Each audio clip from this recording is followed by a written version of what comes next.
What hell? Why they swagging me like that? Man, why they swag the G like that? So I have to goddamn just use my thinking cap and go find out a video by putting shit in the title, cause I know I had a photo of the man. I know I had a photo of the man.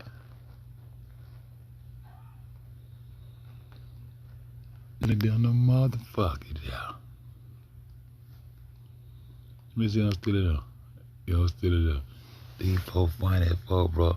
They just killed. Why they kill my life like that, bro? I ain't doing that. What happened? See how they just killed my life? But they killed my notification before we called up here that day. They just killed it. Then I come back, they ain't gonna send no notification. I see what I'm saying? We do it every time. But see, there's a lot of my clean up video. Let me go try to find some clean. What I was saying, hashtag clean up. What I was putting up on clean up video. Let me see some shit, man. But see, that girl, Zaria, said goddamn Jane Coleman. Now, yeah, Jane Coleman or her goddamn baby granddad or baby dad or some shit. She said, man, this shit wicked, man. These folks are serious, bro. Hold up, put that up there. And then put goddamn clean up. You know you writing all cap. You know you notorious for hiding on that hoe. Clean up. And just put goddamn.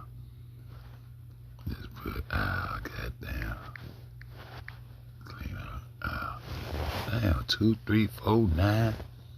You just put clean up see what come up on there. Clean up aisle 2. Clean up aisle 5. Clean up aisle 6. Clean up aisle 4. Clean up aisle 3. Hold up, man. Clean up aisle 3. Hold up. There's a clean up aisle 1. Clean up aisle 8. Clean up video. Why all this shit ain't nowhere to be saying on my shit, man? Look at this shit. Okay. There go another clean up aisle 7. Clean this shit up. Clean this motherfucker shit up. What it is? Clean up aisle 2. And we finna go watch all these motherfuckers. Oh look, but I gotta go back. I'm going back and get Terry Booger first. See what I'm saying? Nah, I don't need nobody in here coming up here with all that hot shit. I want my folk back. They just killed my motherfucking line, dog. They do this shit every time. They do this shit every time, bro. Why we doing this shit? Why they just took that goddamn line down like that, dog? That shit crazy. But anyway, they go give me the book. Apologies about a lot of videos that I said, boom, this your boy FED, flat earth discretion, you know, Fed, Uncle Fed, you know, now, Uncle Granddaddy. I'm coming today, but I'm gonna make this short but sincere video. I think all of us in the J4K community, even the ones that don't consider themselves J4K right now, we deserve, this man right here, Terry Booker, deserves our sincere apologies about a lot of videos that went out about this man. And me, myself, I want to stand firm on what I believe, and I want to extend my apologies to you, sir. I know this Mason photo has floated around the J4K community for a long time. And this guy right here in the kitchen, we have accused this man of being this guy in the kitchen, and also the guy who tell Teresa. That's what they supposed to do. That's how it's supposed to go. That's how it's supposed to go. I'm saying, what the fuck happened to Jane Coleman, though? Her daughter was in the freezer. But, I mean, because of the simple fact that there was a little girl found in the freezer, the headlines read that someone was found in the freezer.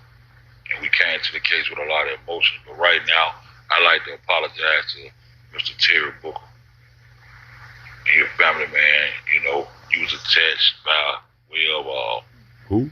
Your grandchildren, and I sincerely By way of your grandchildren.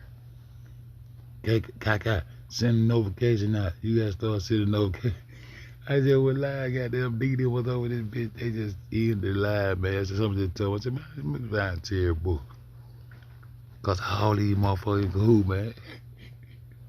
They just, I think they just cut Trey Gang live too. Trey Gang on that bitch ass skin.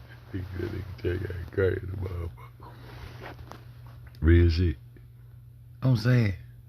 And then I'm gonna clean up. I know, man, I open up my bag, pour that whole lot of shit, man.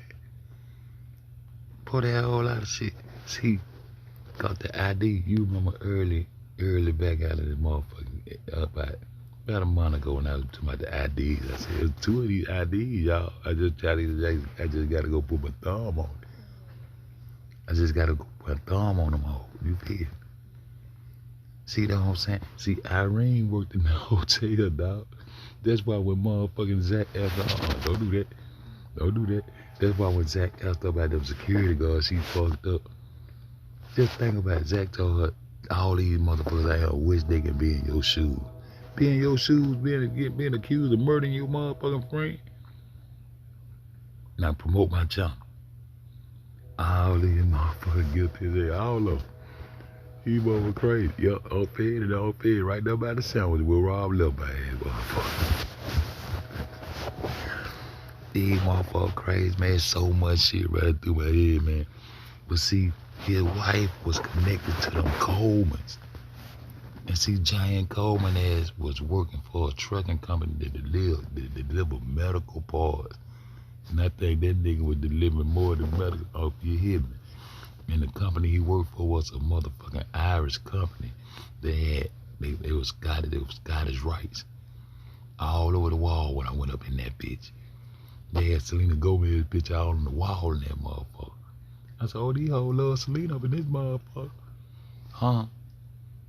And he was driving them. So why he get it there disappear and don't do it? That's why they don't let nobody else disappear like that. He ain't had no dramatic action. Ain't nobody kill him in that.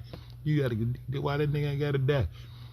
What the fuck? Why that nigga supposed to die, man? That nigga goddamn, what the fuck? Then they went back in that nigga past. He had already to put a bitch in the microwave or something, chop the bitch up, put him in the microwave, kill somebody out or some shit.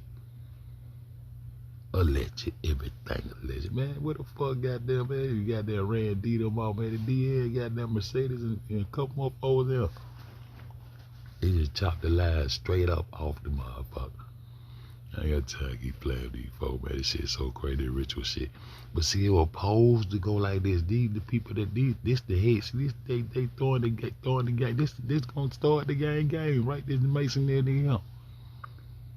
Cause this was goddamn Tenacia's baby daddy them. So who is Tenacia's baby daddy? Is that what we got? What the motherfucking nigga name they wanted to be Pizza so goddamn bad? What the nigga name was? Damn, that nigga came, they got an interview with me. Man, who the fuck that nigga name was, dog? Y'all know who the fuck I'm talking about. In the early stage, they set the stage so these motherfuckers could be the fall guys. And they got mad when I started cleaning this bullshit up. Sherry was trying to goddamn have me hollering about that with Lenore, and she was hollering about that with James. She was hollering about that was goddamn Carl Nez and all that shit, but they were letting the shit ride though. These folks right in Chicago letting this shit ride. This shit was original, man. These folks said that they run the balloons up in that bitch and everything. And this nigga wife, she was tied into them Coleman some kind of way, and Jedediah ended up being a Coleman, and James Coleman was dry. Goddamn it, come on, man. And Irene worked in the motherfucking hotel. Come on, man. I'm all right, man. I'm gone, man. I'm all right. See what I'm saying? They don't want me to get loose. They don't want me to get loose. And then the motherfucker Zaria, she wanted to goddamn get some money so bad. She started hollering about, it supposed to be me in the freezer. She ain't give a fuck about straight y'all calling her no boy girl and big boy girl and all. She ain't give a fuck about all that shit. That nigga running the video of the goddamn the melon. I told you that's who that is in the motherfucking mirror, taking that picture of all that J4K shit out in the mirror, them dressing rooms in that bitch. I ain't talking about the one Tyrone, I'm talking about the picture I keep on saying. Now, who that is in the mirror taking that picture? Who that is in the mirror taking that picture? That bitch Melon that nigga goddamn told they did the interview with. They won't give a fuck about nothing Rob talking about, man. That nigga goddamn talking about, you see the red weave right there, the red weave right there in between, she's right there. Anybody can't see that, she's right there. Man, these motherfuckers are fool, man. But see, it's fucked up when you goddamn fucking with a nigga been woke. I been woke on the old. Before I come to I came to wake niggas up, man. Look at this shit. I apologize for every video I ever put out or every video I ever agreed with or told anybody from my platform that there was you. Now this is the Chief Deputy, Kukoko, Chief Deputy Kukoko. And this is the guy who was doing his job, who was directing the police in the kitchen. It was not masonically taken over by the Masonic grandfather. Go back, I can go in there and get this. Go back, run that shit. Kukoko, Chief Deputy Kukoko. And this is the guy who was doing his job, who was directing the police in the kitchen.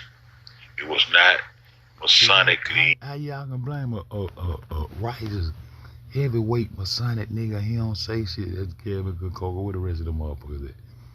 Cause that bitch, goddamn, that bitch motherfucker, Tay Sunday would get her information from. I was on all that. I would have got. I was checking the weather reports and everything. I said, it's too hot. It was hot the whole weekend. What the fuck nigga coming up? Oh, I don't need motherfucking that. Let me see. Where that bitch name at? Where that bitch name at? I can't get to it. Cropper. All on family. All on family. And it was family and family. It was family affair for family affair. I been came out and told them motherfuckers, it's a family affair, family reunion. I was saying that shit way back in the day. Bitch told me, I'm trying to tell you, man. Bitch told all these hoes connected. Then Teresa said one day, yo, we were all up there. I said, babe, what the fuck she just said? I said, she sound like she said they just been up there. Huh? Now how the fuck? Then you got Irene saying that they were talking about the freezer 2 days before. 2 days before what? What this shit? What this shit? Oh, let me taken over by the Masonic grandfather as that Mackey is right there, Chief Deputy Mackey. I used to call him Happy Feet. Cause then he used to make Jedediah tap dance. Jedediah asshole go to sweating and everything. There go Chief. There go Chief. He gonna give the real tape. Lenore said, what bitch? Oh, I ain't say that. I ain't tell Jedediah. He just told me we gonna get the real tape tomorrow though. Jedediah made shit I'm gonna give somebody. Jedediah got there go to somebody organs on that bitch ass. But he was over there saying, what the fuck he was doing. That nigga had called and made an appointment what he was doing now. That nigga called ahead of time to make an appointment to come have a goddamn. Man, salute Trey guy, man. I just want to let my nigga. I can add some shit too with these. I can piggyback off that nigga and make this shit goddamn go crazy, yeah. But I ain't gonna. I don't want to see out there see like over trying to buck him a little, you feel? But he had shit on the other day saying, what the fuck Jedediah doing here? Like this here, like, called them niggas had called and made an appointment to talk to the motherfucking police. You know when they got to the police, said, bitch, we want to talk to you. And that bitch stayed on there. He went up there with the number 3 hat in here. The nigga with him with the number 3 chance the rapper had on. I said, oh shit, these niggas on some fuck shit. I remember walking up in that bitch. He said, yeah, we made an appointment with the devil that shit come from. Yeah, we made an appointment. He said he agreed to meet with her. To discuss how the fuck they want us to protest. How the fuck you go there and goddamn design a protest? You just go there and bust wonders and shit. Fuck wrong these niggas. Man, I remember all this dumb ass shit, man. I remember all this dumb ass shit, bro. I followed them niggas around too. I know all them niggas. I know I was on their head. I was the bucket of them niggas that got there just laughing at them niggas, man. These niggas crazy. All this shit was distraction. All of them, family. But what happened to Giant Coleman? No. How he just get away smooth out? He had his head. He had Teresa in the chokehold every time you see it. Every time you see it, he got handle it like a motherfucker. He got a touch and everything. Make sure she said the right thing. But what time? What time? What 1:30, 1:30, 1:35. Yep, you better say it right. See, he wonder what handling that at. Huh? And then this nigga wife was connected to them Coleman's was connected to them motherfucking tapes. I'm trying to tell y'all the real shit. K420 has stated, I think this was the first Chief Mackey. Chief Happy Feet, that was Jedediah boy there. They went there and made an appointment to come there and talk to the chief of police. What they trying to design, the layout, them hoes can't even stand on the grass. Them bitches we ain't stand on the grass up there, my nigga. Man, you got a whole bunch of niggas from Chicago. That's how P. Rico went to jail. P. Rico went to jail for taking a piss. The fuck y'all talking about, man? They gonna be pissing on them hoes. Dead black girl in the freezer. They all pissing on you hoes. Yeah, you gotta take me to jail. Them niggas scared of that jail. Okay, then take the payout, nigga. I was just here for a Yu-Gi-Oh! I was trying to play Yu-Gi-Oh! I ain't know what the fuck Yu-Gi-Oh! was. Nigga, I learned all that time. Nigga taught me all kind of shit. Nigga taught me what the fuck Yu-Gi-Oh! was. The fuck is a fucking Yu-Gi-Oh! I just played with the fucking Yu-Gi-Oh! That's how I found out the goddamn O'Hara and the goddamn Crown Plaza, the same place. So why they on the goddamn phone? You talking about the Crown Plaza O'Hara or the one in Chicago or Rosemont? What the bitch the same place, bitch? And this bitch goddamn get a motherfucking 420. That's why I don't want to play Madam goddamn shit, cause she was on the same shit I was. We riding with mama there. Now I can't stomach to hear that shit now, man.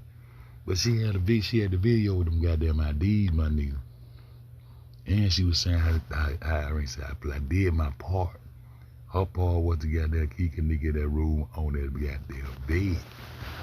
But it wasn't on no motherfucking 8 though. I did my part.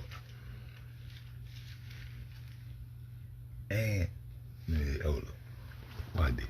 Like I really agree with the information because I kind of, respect her opinion and stuff like this. But we all can be wrong, and sometimes we jump the gun. And I think we really went. I really think we went very much too far with the information as far as saying that this Mason, Mr. Terry Booker, was the one regulating this case from the top as an investigation. This is Mr. Terry Booker right here. How the fuck Selena Gomez lupus shit all end up all in Chicago? Did you ever find out what was Chicago? You would type in Chicago, lupus her ass be heavy. And I'm showing a picture of, and I just like to say on behalf of the J4K community, all of us, even the ones I don't get along with, anyone that ever just even thought this was you in this kitchen, man.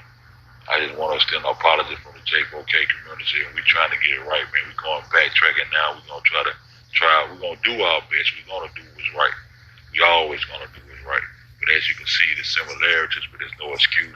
That's why extensive research is necessary, no matter how much you think you already know something. That's all I want to say. You know what I'm saying? This your boy, Uncle Granddaddy. I'm out. Boom. But that was the motherfucking script. This was the script. This was the motherfucking script. Why this shit? This was the motherfucking script. Why did with the history? Why did listen to this phone? That this is a different new I'm sorry, it's a new shift. Listen to this shit. Pay attention. All the Chicago him. I have 3 ladies in the lobby who claim that their sister apparently was. Now these phone calls out of order because Teresa already been up there. Then she disappeared.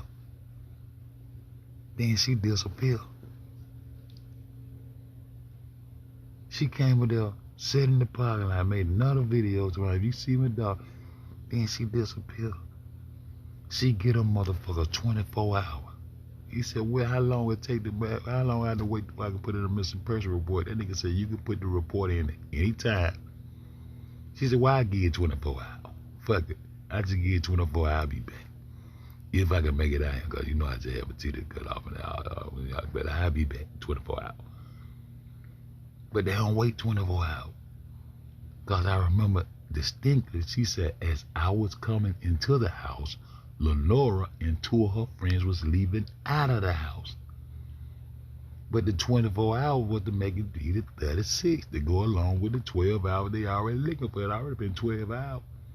Now they got to goddamn do it 36. This shit is scripted out. I'm the one caught the bitch coming out that motherfucker. I said, how the fuck she run out of there at 11:48 and the daughter ain't found yet? 36 minutes too fast. That's all fed. Being on them. This shit crazy, man. This shit great. So Lenore them go back up there to that motherfucker. And it had been hours. I'm like, where the fuck Teresa disappeared to all that goddamn time? Where the fuck her and Jane Coleman at? Going in and out this motherfucker. Playing tag team and shit. See what I'm talking about? Don't say that it's like damn police, that Jane Coleman. Man, listen, man. So Lenore don't go back up there. Now listen what Lenore say when she go back up there. This is why her mama had to make her shut the fuck up. Folks, I can't kill both of y'all. They gonna look too crazy. She already said she had 100 children. How many of them got them other children? She probably had Joshua who supposed to kill the nigga and this Martin and that Martin. Now her brother Melvin Martin, the one I showed you standing on top of that bed who used to use the internet, the motherfucker mark his enemies and knock their ass off. They disappeared. They never go back to court. Just disappeared. But he was on top of that bed, stay on top of that bed, and they gonna tell you how to retrace these hoes, man. They done watched everything, man. Listen to this right here, though. Listen to this shit. Here, but didn't show up, didn't get home. And I'm not getting really any much information. She was not registered guest. They say that she was with her friends, and now she didn't show up. I don't know if maybe somebody got stopped by. Get this real right. Wait, so, all right, so what's exactly going on? You said these three women showed up and they're looking for someone that isn't there? Yeah. Lenora and her two friends that just walked past goddamn Teresa in Chicago. That's how fast and how long it takes for Kenneka to get from goddamn home to the motherfucking. This how fast it takes Kenneka to get from Chicago to the hotel. Fuck what time y'all say she arrived. What time y'all say she left home? Well, I ain't goddamn it. She got that bitch at 12:13, just like the first goddamn timestamp said. The first timestamp was the timestamp, and you still got to take the UTC time off that motherfucker. Man, I want to hear me though. Yeah, I already did this shit, man. That's when you gonna goddamn once you do that, that's when you gonna catch the police coming in the goddamn lobby on time like they supposed to, man. No, other than that, they just gonna pop up and just be roaming around that bitch all kind. We all be like, where the fuck the police come from? I had to narrow that shit down, my nigga. That's how I timed the shit. So there was times some goddamn she was walking out. She was walking out as you walked in. So where the fuck you been for 4-5 hours, motherfucker? Places everywhere. You feel? Now listen to this shit. Listen to this. Yeah, three young ladies, they said that they're looking for her sister. And they claim that their sister stayed with somebody or was here last night. But, three young ladies, they said that they're looking for her sister. And they claim that their sister stayed with somebody or was here. Huh? They said her sister did what? What y'all hear? Y'all strange ass niggas in that chat. What y'all hear? Isn't there? Yeah, three young ladies, they said that they're looking for her sister. And they claim that their sister stayed with somebody or was here last night. But apparently she didn't show up home yet, and they think... Huh? Stayed there with somebody that worked there last night, and they tried to throw it on the goddamn security guard that he had raped and all that shit. No, she stayed there with you and slept next to your sister Zakara. Fell off into the lap and fell, and you laid her right there next to you because you did your part. But it wasn't at that party, bitch. It was at that shit. Fuck up, man.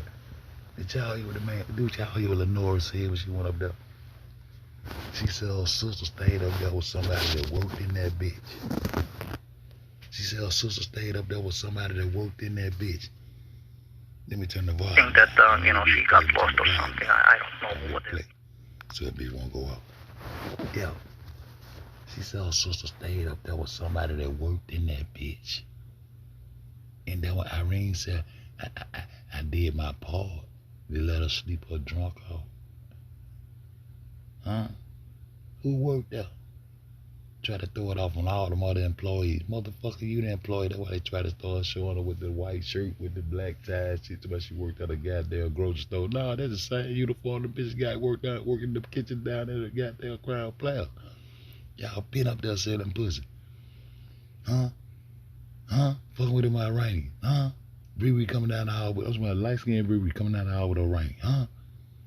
Huh? Man, this him. That's when they start trying to cover that shit up. She is disabled. She said too much. She said too much. She just said, goddamn, that she just said that her sister supposed to stay with an employee that worked there. And Madam Madam the one broke them IDs out with her and Monique for working. Now, why you think Monique was able to ask that motherfucker for them keys to go play in that freezer? And why you think goddamn Irene would try to snitch? Well, this is how they fell out, because Irene would try to snitch on Monique instead of keeping her mouth closed. She had already got scared. That's why she was asking for help. And that nigga put that glove on top of his. That shit got real for real in that bitch. Huh? But they ain't mean to kill her wife and all that shit. And then she said Monique had been talking about that freezer 2 days before this shit. Why did? Fuck all that. Why did? See, my Aunt FEDZBACK, that's the one I had. He did that shit so crazy because goddamn Trey guy just got to talking about Jordan Bilbo. I made that nigga my avatar. On my Aunt FEDZBACK, see, that's my avatar. Why did? Why am I saying Aunt FEDZBACK? Why did? That's my avatar. Let me see. Let me see that with my avatar now. Jordan Bilbo with my avatar. On 6. See what I'm saying? There it is right there, look. Look right there. Look right there. That's my avatar. That's my avatar. On FEDZBACK. Pause that bit. Pause that bit. Pause that bit. That's my avatar. There it is right there. That was I made that nigga my avatar, dog. It was him and it was 2 athletes like that died back to back on fucking with this shit. That was my avatar. Now what I did? The mind up in there be going to turn, they unscrewed the light bulb in the stairwell and all that bullshit when they slaughtered that boy. Now what I did? Go to the video right. What I did? Boom. I go right up in this bitch, do this right here like this. Do this right here, just like this right here. Let me see when we go right here. Go up, go up, go up, go up. Why did God say? Why did God say goddamn? Why did God say Monique was talking about the goddamn freezers 2 days? I worked there. What that shit say? Look at it now. What it say? These tweets. They jumped out. She jumped out the Facebook, but she still was tweeting the shit. Why would it say? Why would it say? I worked there, but didn't not know anything about her. I worked there. Huh? Man, y'all need to stop playing, man. She worked there. Man, tell Draco run this shit on that bitch ass. Why did she? Swear this shit? I can't sweat it up. Oh no, I can't sweat it up. Y'all have to just go. Y'all gotta go get it. Why did? I worked there. Why did? You gonna pause all this shit? Why did? Get that shit with me. What it say? Monique kept her Facebook up playing so innocent. You the one went live on her shit. Fuck you mean? She supposed to get rid of her Facebook a long time ago. She supposed to be one of the first one to get rid of her shit. Oh look. I can't see this shit. What did she say? My Duke, she's talking about her mama. My Duke's really telling me to goddamn chill out, don't fuck around. See, I need to screenshot to blow this motherfucking shit up for y'all, man. This shit crazy. Why this? Why this shit? Why this shit? Why this shit? What all that? You see, you know, I just want to see. See, they when they were talking about Bernard Radley. Y'all remember Bernard Radley and the other nigga that dropped the water, they found the water outside and all this shit. And Bernard Radley, him and Elliot shared the same motherfucking Facebook. They looked at just alike. The nigga Pope been going, one of old deeper friends, Pope been going to Germany to get the sex change and all that shit. Okay, come on. Why did? This is what I want y'all to see. This is what I want y'all to see. How they playing this shit. I'm gonna show you how they playing this shit. Come on. I'm gonna show y'all how they playing this bullshit. Come on.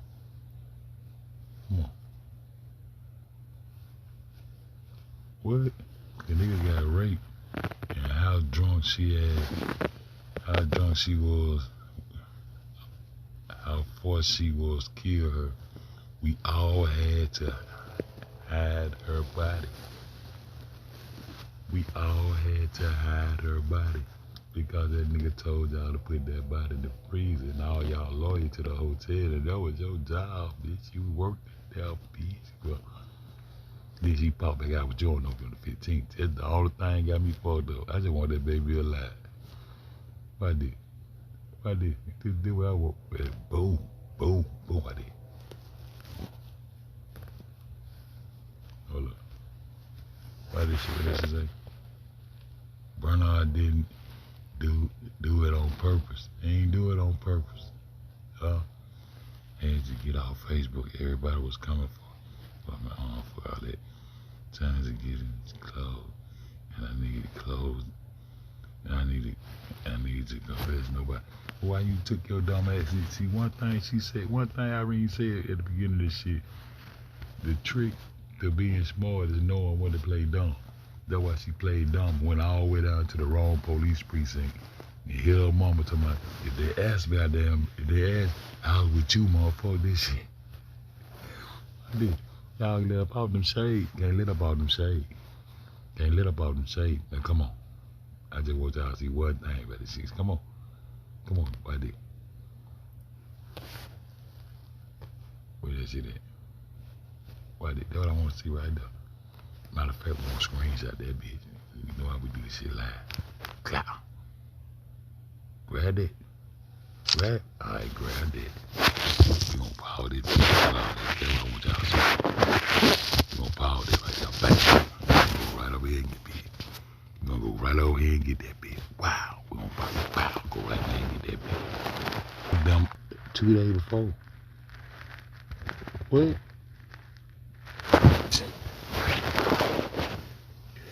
2 days before. 2 days before. They told them about the freezer 2 days before. Who got access to the freezer? Irene and Monifa. But Irene gonna act like she ain't never left the room. But she left the room in the kitchen right around there from the goddamn where Teresa ran out from. Just keep straight down the hallway. Kitchen's over the kitchen down that way. Kitchen down that way. The kitchen's down that way. She said, just park in the parking lot. I never left the room. Why the fuck you down there at the front desk when Bree don't get there and Kenneka get there? Bitch, what the fuck you talking about? You the biggest lying motherfucker. I don't know why you try to put it on Monifa. Huh? Alright, I'm gonna get out of that Trey. Get there. Go get that Trey. I just be in the back. I just be chilling. I be want to get in on their ass a little bit. You know what I'm saying? I'm gonna get out there, my nigga. You pee. I'm gonna get out of there, my nigga. I'm gonna let my nigga pie y'all. The pie y'all keep busting. I like when they go to busting their ass up. I be in the good laugh like a motherfucker. But this shit already ready, my nigga. Huh? Who was the motherfucker that she supposed to goddamn stayed with there was the employee there? And why the fuck when Zach asked her about the security, it was Mexican dude. Yeah, where was he? She said, well, usually Zach had to shut up. What you mean usually? It's supposed to be your first time here, you dumbass motherfucker. You and Monifa, and then when Monifa goddamn dropped the goddamn orange flow footage, we call it orange flow footage, the kitchen footage. When she dropped that footage of that motherfucker that was in the room with y'all walking through that motherfucker, and she was on the other side peeping cause seeing her little ponytail. When she dropped that motherfucker footage, that's when you told bitch, you might as well go and fess up, bitch. Cause she was fucking up trying to get clout, trying to drop them little videos for whatever she was trying, whatever the fuck she was doing. Bitch, you might as well go and fess up, bitch. All y'all might well go and fess up because it's over with. Then here comes Zaria. Here comes Zaria saying Jane Coleman was her baby granddad. Oh, baby. He said baby granddad. What she trying to say? Kenny was her baby dad and shit. Then she said, it's supposed to be me instead of Kenneka. And her sister looking just like the goddamn Kenneka that's in the mirror and shit. Man, y'all niggas crazy. These folks on bullshit. I'm gonna go look at these cleanup videos, man. I just be good, just chilling, man. Now they killed my motherfucking live. Like they killed my live, like they all do. They got that killed my live. Then I come back, they don't see no notification out. Cause my nigga D was in that bitch, Mercedes was in that bitch. See what I'm saying? But they'll catch it, I guess. They'll catch it, I guess. I'm gonna go right back on 5 minutes. We gonna just replay this motherfucker. We just gonna replay this motherfucker. What I do right here. Cause I wanna go watch some of the cleanup. I just wanna go watch some of the cleanup videos. I'm gonna catch something. Cause these bitches were bullshit. These bitches were bullshit. Off there, wasn't playing no game. Don't try to put off here in the motherfucking hotel. Damn, so is, bitch. Yeah, that's me. Play with none of you niggas. Play with none of you niggas. I'm gonna do this. Boom. Go right here. Go right here. Right. Boom. Go right here. And then we're gonna go in and type in this goddamn clean up. I want it to be a clean up video about niggas. I've been wondering where all my goddamn cleanup shit was at, man. Boom. I'm gonna do it like this. I wanna watch these cleanup videos. I wanna see what the fuck I got going on in them hoes. I wanna see what the fuck I got going on in them hoes. So you can catch some of this bitch. Now turn this volume back up on this motherfucker. Bring them damn videos up. Those goddamn drummer now. Chose a whipping.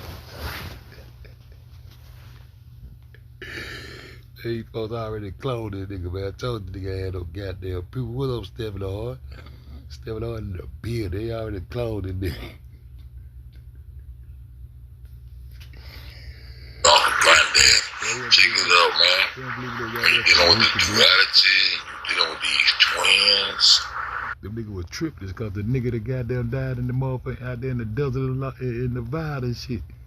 This nigga look just like the nigga. Then the nigga got another twin in Tunisia. Who this nigga with no people? These niggas around playing, going back and forth around this bitch playing and shit. The fuck? It's something serious when it comes to that ritualistic shit.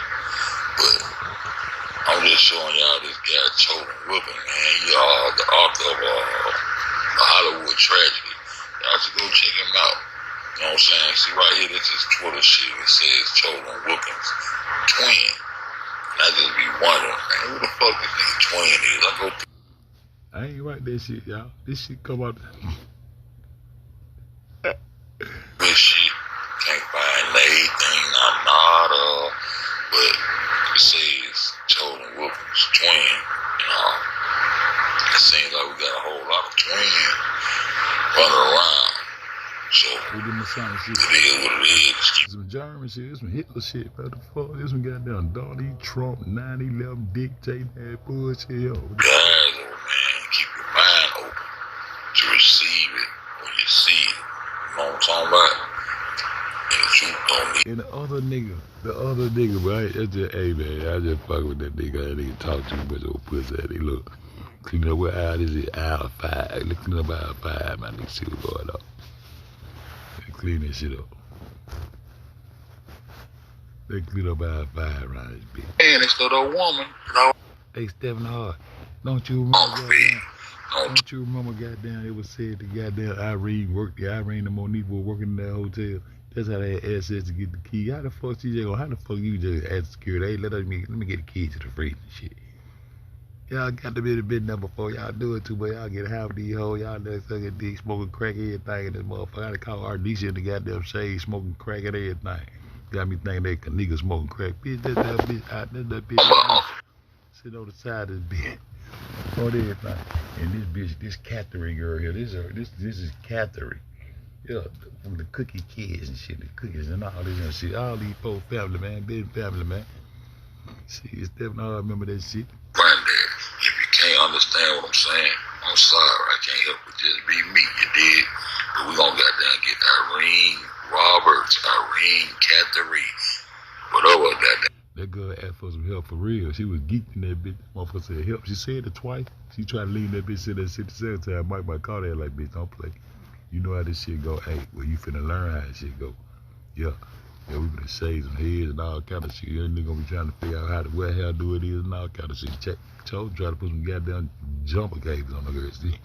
That nigga said some jumper cables was the weed. That's the weed area. All the jumper cables they got from up on the front there. These motherfuckers crazy. We gotta get her to clean her shit up too. Let's clean this up. Now look here. You see that girl though? Look at the roundness in her chin. Look at the roundness in her lips. You know what I'm talking about? Just take. Had me fucked up. But I had to goddamn look at the bob. I had to look at the hairstyle. That motherfucker they was saying the wood. That motherfucker ain't no bob hairstyle. That motherfucker hair kinda grow back that fast. I believe I fucked up right here. Let me see. Time, pay attention and watch the whoop the whoop. Watch the switch here. Watch the switch. You know what I'm talking about? In this production that these people are putting on. Why she ain't going live on Monifa phone right here? I thought she was in Facebook jail. And how the fuck, goddamn, Kenneka pop up in the car with you on November the 15th, motherfucker? You don't know where the fuckery started at, but we gonna get some people to start cleaning up they shit. You dig what I'm saying? So this is what Jalen Ford came into the pitch at. Asia Campbell came into the pitch at. See, this is what Jalen Ford came into the pitch at because way back in October when I went up in this short season day. Now Irene, come on down. But that bitch was so geeked at me thinking it was wrong about lip gloss dried up. Goddamn still in a motherfucker. I don't know the fuck that. You can tell that bitch on someone goddamn when Bree come beat her ass. Then Bree help the bitch go buy her ass from out. That bitch Bree went and got that bitch ass job. That bitch came out there looking. Bree put that damn poster shit. She looked just like the girl from Alabama who Snoop said her. I'm telling you. That girl was fucked up out there with that little dust ass pink ass shit on to my fight.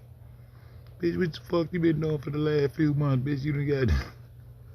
She done blow all her goddamn residuals. She done blow all her residuals on some dope. This bitch, you crazy nigga. So you see what I'm talking about? You know what I'm saying? I said, now let's go to them shades. Look at the chin. Boom. I said, bim. Now, the chin got a little square on her. Look at the hair. She done been through something, right? She done been through something real serious right there. Look at. She in that big geek. And she goddamn leaned down and asked for help. Real shit. That shit that got serious in that room. The hairstyle. She went through something. That's what they gotta read that bitch. Man, that her do-lock is all the way down on the other side right there. I don't know now what the fuck I'm on. I might be caught. Hold up, that don't let the bob cut. Hold up. What the fuck? What the fuck you on, Fed? Hold up. See what I'm saying? And I also want you to pay attention to this. She said, and then this little girl came and got a camera. You didn't see it no more. See what I'm talking about? But we gonna put them up there side by side. And I want you to get in the comments and tell me yay or nay. Is it two different people or what? Let's look at it again. I said, who is that? That's Square Chin. And by the way, I want y'all to look at this right here, little Irene. You was sitting right in front of this right here. Now we're going to focus in on that lens on your glass. You know what I'm talking about? Hold it up there, let us see. You see that girl right there? You see her put that. You see I got that. Did you put an E-force in it? Because we don't want one more need to hit the E-force. What's pass me the blunt, Irene? Bitch, you can't hit this, bitch. We smoking dope, bitch. Fuck wrong with you. I ain't trying to get you fucked up like that. Get your little bitch ass off. Clean up by a seat. Hold up. What FE saying so well, let's get to it. Okay. Was that your first time ever going up? Yeah, that's my first time ever like being. She said it was her first time ever going. Now listen to the script. But usually, I hope I put it in there. Let it go. In the newspaper, the article I read that it was on the 9th floor. Is that a fact? Yeah, that was the 9th floor. It was on the 9th floor. What room number, you remember? 926. Room number 926 on the 9th floor. So you coming off the elevator, are you making a left or a right? When you come off the elevator, you make a right, and it's literally right there. Oh, right okay. right off the elevator. You come off the elevator, you made a right. Boom. What time you think it was when it started jumping a little bit? I say 2 o'clock, literally. 2 in the morning? Because it just started like that. I just got there myself. At 2:30, so you straighten up. I just got there myself at 11, Mr. Hughes, bitch ass nigga. Ride slow. Slowly people started riding. Then 2 in the morning, that's when they got lit.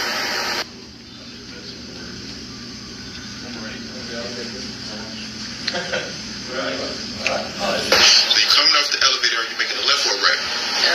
You come off the elevator, you make a right, and it's literally right there.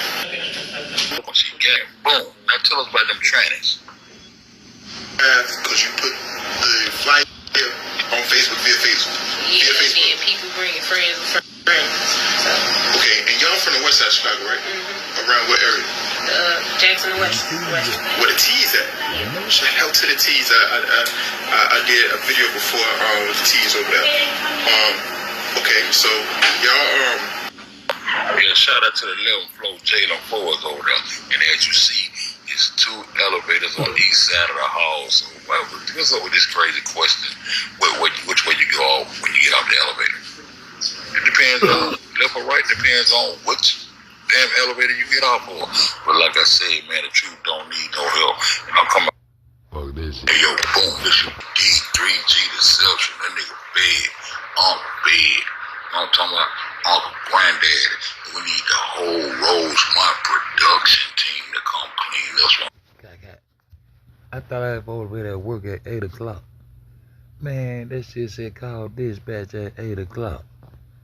Man, they older gave me the whole day out with pay. They done brought me into the motherfucker. They done brought me, I ain't no field nigga no more. I'm a house nigga now.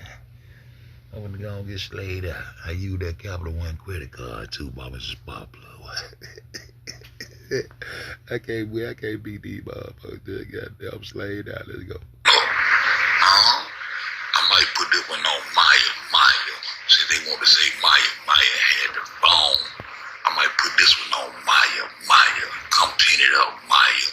You know what I'm talking about? Now, I'm gonna show you how dumb they is doing their production. Look, nigga got a phone, our keys. But they tried to tell me last year, and I said, hey man, the girl got her phone right there. Oh, I'm gonna show you how the people work with the production. How the people work with Rosemont. They gonna tell us. Oh, now when they walk across the little thing, when they first came in, she turned around and gave it to Maya. Y'all might not remember that, huh? I'm gonna show it to you. This right here, what they said, Kenneka gave Maya her keys and her phone. So watch close and see what you see. This little exchange, huh? What they were? Kenneka still got her own phone, her own keys. If anybody, she gonna get the keys to anybody to be Bree. Bree the one walking around, moving around, doing things. So they look at it again. So what she gave Maya. Damn, Bree, you got on that black and white like your motherfucker ain't everybody works out with your monkey. Want to fall all out of the goddamn. You had a pop out video too. Dude, more of them you popped out on Instagram too with Kenneka too. I told you about 4 pop outs now. You popped out with a 2. Shit up talking. Her keys and her phone.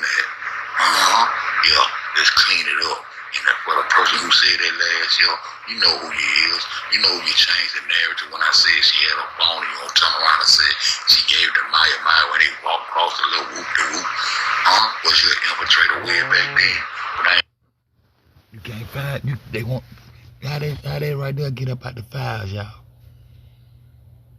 Oh my God! And those her tag on her back of her jeans. There wasn't no phone. There was her tag. But what about this right here? So who the fuck went and got the phone out her hand, out of the motherfucking freezer?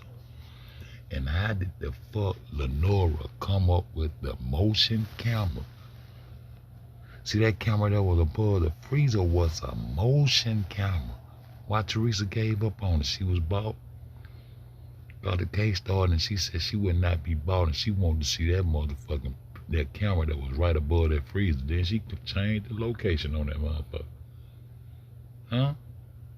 Huh? What is that right there? What that is, an iPod or some shit? That's why I'm telling you, if they play a game and manipulated me into believing that girl was popping out, that means y'all motherfucking muck this girl, man. And somebody, according to the script, had to go and pry that phone out of her hand. And then when Teresa got the phone, she didn't want to give it back. The police had to beg her to get the phone back. And then Lenora was telling like a motherfucker. Lenora was standing in the parking lot, Lenora was standing in the parking lot and said, I don't know why they ain't picked her up yet. While she over there across town at the wrong police station. Lenora said, I don't know why they ain't picked her ass up yet. Cause my sister's supposed to stay at this hotel. Yeah, with them hoes that work out. Them hoes were the employees here. All of them was obligated to the motherfucking hotel and loyal to the hotel, loyal to the paycheck, loyal to the goddamn pocket change. Yeah. But we ain't following no gang pocket change, man. Nah, we ain't following no gang pocket change. We following the motherfucking big change. The change that got the hotel doing this. Who they doing it for? Bill Murray. Rickenbacker nightclub in that bitch put her in the freezer while we all had to hide her in the freezer, hide her body. I'm just reading script now. Now what that is on her phone, man, I can't blow this motherfucker up. I told she had her phone, she come through that. Why you can't? Now you go look at the roll my picture, now they don't look like this no more. They hide that when she come through there. You can't see nothing but her head when she come through there. Ain't that the phone in her hand right there? The same hand that had the motherfucking trash bag and the motherfucking goddamn fingernail out through there. See, somebody fucked me up the other night. Said, now hold up, Fed. No, she had that trash bag and her fingernail out through there. Huh? So who went back to the freezer to get the phone out of hand? Who went back in the freezer and got that phone out there, baby man? Cause she was trying to stop y'all from closing that motherfucking door. That's how her foot got all fucked up. And y'all went back down there and took that shoot off that baby for the photos. Cause that's what the Illuminati do. One shoe on, one shoe off. Who went down there and got that baby motherfucking phone out of hand? The same hand that she had the goddamn black trash bag up on her fingernail. Can't nobody ask them what the fuck that was. It was some tar. Why y'all just ask the goddamn police what the fuck it was? Up under the baby hand. Put that goddamn phone back up there. Put that goddamn phone back up there. Cause y'all didn't participate. Put that goddamn phone back up there. That phone right there. Right there. Cause look there. Look how crazy it is. They still got her holding the phone and she walking around pretending. And what else she doing? Doing the production. And this right here, it show you, she had to walk up at the basement, froze, because they say she was. Damn, I can't blow this shit up. Oh, go ahead. Up in the basement freezer. So she walked upstairs, froze. And that's that Rickenbacker. What I'm trying to tell you, they keep walking past. It's a private nightclub, secret nightclub they got up there. Get on your research. You see that phone there? So who went back and got the phone from her after she went up in that freezer? I said, okay, that's what I thought. Was it you, Maya? Did you go pry that phone out of her hand with that garbage bag in her fingernail right there? Looked like she was still clutching that phone, don't it? I said, the truth don't need no help. As long as y'all play, as long as I'ma play, but I'ma keep busting you up. You know what I'm talking about? Now come on, Maya, your turn. Come on, clean this shit up. And y'all know my last word, huh? Boom. That cleans the most shit up. I'm in the cleanup mood tonight. Boom. This your boy, FED, Flat Earth Discussion, 3GD, 3G Deception. You know, Fed, Uncle Fed. Little Uncle Granddaddy got calling for Neef. Little Neef for that. Monique will come clean this shit up. You know what I'm talking about? Now I want y'all to pay close attention to this. Pay close attention. Now I'm gonna stop, man. I'm Yeah, my nigga. Hey, shout out to the Pie Y'all gang, man. Y'all do y'all thing, man. This shit entertaining, man. I'm ritual out, man. I see this shit clear day. What? Hey, y'all watch this video? Put an 8 in the chat, y'all watch this video. I'm finna go get about this video, man. Yeah, they talk about that video. I'm on the slave plantation, man. I can't be no truth there and be on the slave plantation. Wait till I can turn 55 years old to goddamn conform to it. Yeah. Fuck this shit. I can't goddamn wait the world up. Shit, I gotta go give me some of this goddamn Illuminati change, nigga. Fuck you, man. Y'all see this video? Go look at that motherfucker there. Cause I told y'all. Oh look, they watch this motherfucker. Get in the comments and tell me yay or nay. Do you think this is Monifa? I'm talking about in. Look at the ponytail. I told y'all. For the first goddamn, when I first started watching the gang, I wasn't doing number. This is the only part I used to watch. Anybody stepping hard, no, I used to watch this. I used to watch this shit like goddamn 15, 20 times before I started my life. I just watch this shit. I be saying, goddamn, sometimes you pigeon toe, sometimes you bow leg. I'm saying, who the fuck is this? Cause why she looking all around like that? Why I keep playing with her nigga with her elbows all over there like she crazy the fuck or something? They showed us how they can remove one, put 2 of them there, take 2 out. They showed us the shit right on. Why this girl spaced out, man? If a fine girl walk past me and my niggas, all my niggas here turn the same way like, God damn, look at that ass on that girl. What a fine ain't it, my nigga? Why these motherfuckers on the same page, man? These motherfuckers just all beat coming up in it up. She just keep looking over there. And then that scene, where that slew foot at. Man, look, but hey, look at this ponytail. I know what a ponytail clamp look like and all that shit, man. Folks, look curly ponytail. I can blow this one up. Look at this nigga face. Look at the curly ponytail. Damn, this she just snatched off from here to the elevator. She look like the motherfucker. The motherfucker goddamn what they said Kenneka Martin, Kendra Martin, whatever the one they had put out, and they went like that. Kenneka did I blow that bitch up. I said, man, this motherfucker got a goatee. This motherfucker got a goatee. 11th floor shit. But they hate me on that 11th floor. They hate me on that motherfucking 11th floor. Huh? Man, get that shit back up there. I want y'all to look at that ponytail. This shit back up there. I want y'all to look at that ponytail. Look at the and look at the belt. Look at the belt and look at the ponytail. Cold Pepsi. Cold Pepsi be right, but Cold Pepsi not. Cold Pepsi, don't you remember goddamn Monifa and Irene Poe allegedly worked at the hotel and shit? Lenora went up there and said, goddamn, my sister stayed in with motherfucker that was employed by this motherfucker. He laid in the room next to the motherfucker, but not that night. Huh? And Irene said, I did my part. I let her slap that shit out. Huh? And then she had the tweet saying, goddamn, Monifa was talking, they were talking about the freezer 2 days before this shit. This shit was scripted and planned out. But for who? For the secret. Yeah, alright? I want y'all to look at this goddamn ponytail. Look at that ponytail. Now they go to the elevator. Why they just coming down the corridor? This bitch ain't had what they? On the comment 113. So this is not. It's 12:13. Our time Lenora was from when she left the house. The original clock stamp was 12:13. Then you had to take the motherfucking 5-hour UTC time off that to line them police up coming through that front door, man. I keep telling y'all that now.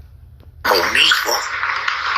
This is another person with a wardrobe, looking-like wardrobe, another stand-in, stunt double, whatever you want to call it. You hear what I'm telling you? So there's another proof of production, not a reenactment, of production itself. Now, what days these productions took place, I don't know. They might have switched the dates, but it's not a reenactment, it's a production. What I keep trying to tell y'all. And I've been trying to point this out to y'all since last year in October. I went put up these same points. You understand? This go walk in. You dig what I'm saying? And pay attention to Kenneka pants, man. You gotta catch the production. You gotta know about the camera raws. You gotta watch these people, man. The girl that was upstairs, you can see her leg and everything through that shit with it. Alright, let's go. You know what I'm talking about? Now look at that ponytail. You see what I'm talking about? That's her on the walk-in. That is not no need for her. You see who leading the pack? Bree leading the pack. So what they got? And Maya. I'll be to see you out a while. You won't be the last one I bust up, but it's all good. You know what I'm talking about? But check this out. Look, I want to point this out. See them pants there? You see that girl that's... No, I wanted you to goddamn show on the elevator, man. See the girl coming out the elevator. She slew foot. Watch that step, slew foot. Watch that step, slew. Next step, slew foot. See what I'm saying? But look at the pants. You can't see none of the skin over there on that side. And somebody last year got him a comment and came on telling him, it's the pocket. So you gonna tell me her pocket go all the way down to her knee? That's somebody totally different. And it's the same Snapchat the folder came from Kenneka phone. Do you see Kenneka Snapchat? And it is not her phone that Monique is using neither. So how Lenora used this photo and this snap to give to the goddamn Rosemont police. You did. You gotta call these people on there. Why would Lenora? Oh, now they just came down the hall and they get this ponytail. Now y'all tell me the same, motherfucker. Now look at that. Where the curls at? Look at the hairline. Now y'all tell me the same, motherfucker. Now y'all tell me the same motherfucker there. Huh? Man, I hate they got that killed my line tonight, man. We gonna have, I'm gonna finally get my 10 folks in this bitch. They got that fuck there. Look at the hairline. I mean, look at the hairline and look at the ponytail. That's the same ponytail just came down the hall. They just came down the hall when they went in the elevator. What happened? Like Pep said, she just did it. Okay, then, don't talk. And this is the service elevator that opened from the back. And if goddamn Bree went to the left and they went on to the elevator, how Bree end up on this elevator with them? I don't feel Ben brought this shit up, man. He just fucking watched everything. And these people 5 years ago, man, these folks don't understand. Oh, these dead snap. She said, oh, that ain't none of my sister. Now you look at this ponytail. You see this girl? Look at the ponytail. Now they done switched back and Bree gave her a box, I guess. But what's really going on? What's really going on in these 12 minutes? You know what I'm talking about? Huh? There you go. Look at the ponytails. Look at the I should have went on and called Bree right there. She over there hiding in the corner. Because she ain't got no business even being in this scene. But they had to get an elevator scene for the production. All this shit is being produced, man. That forehead, the hairline. And you just get back in the comments and tell me, yeah, nigga, you know how we do it over here. We just cleaning up. And I'm just calling out my lab. But what's really going on? What's really going on in these 12 minutes? You know what I'm talking about? Huh? Look at the ponytail. Now they done switched back and Bree gave her a box, I guess. But what's really going on? Let me see how I catch it. What's really going on in these 12 minutes? She over there. She over there. I had the phone, hold up. I caught that between my elbow. I gotta go find a video. I caught that between my elbow. Now look, there you go.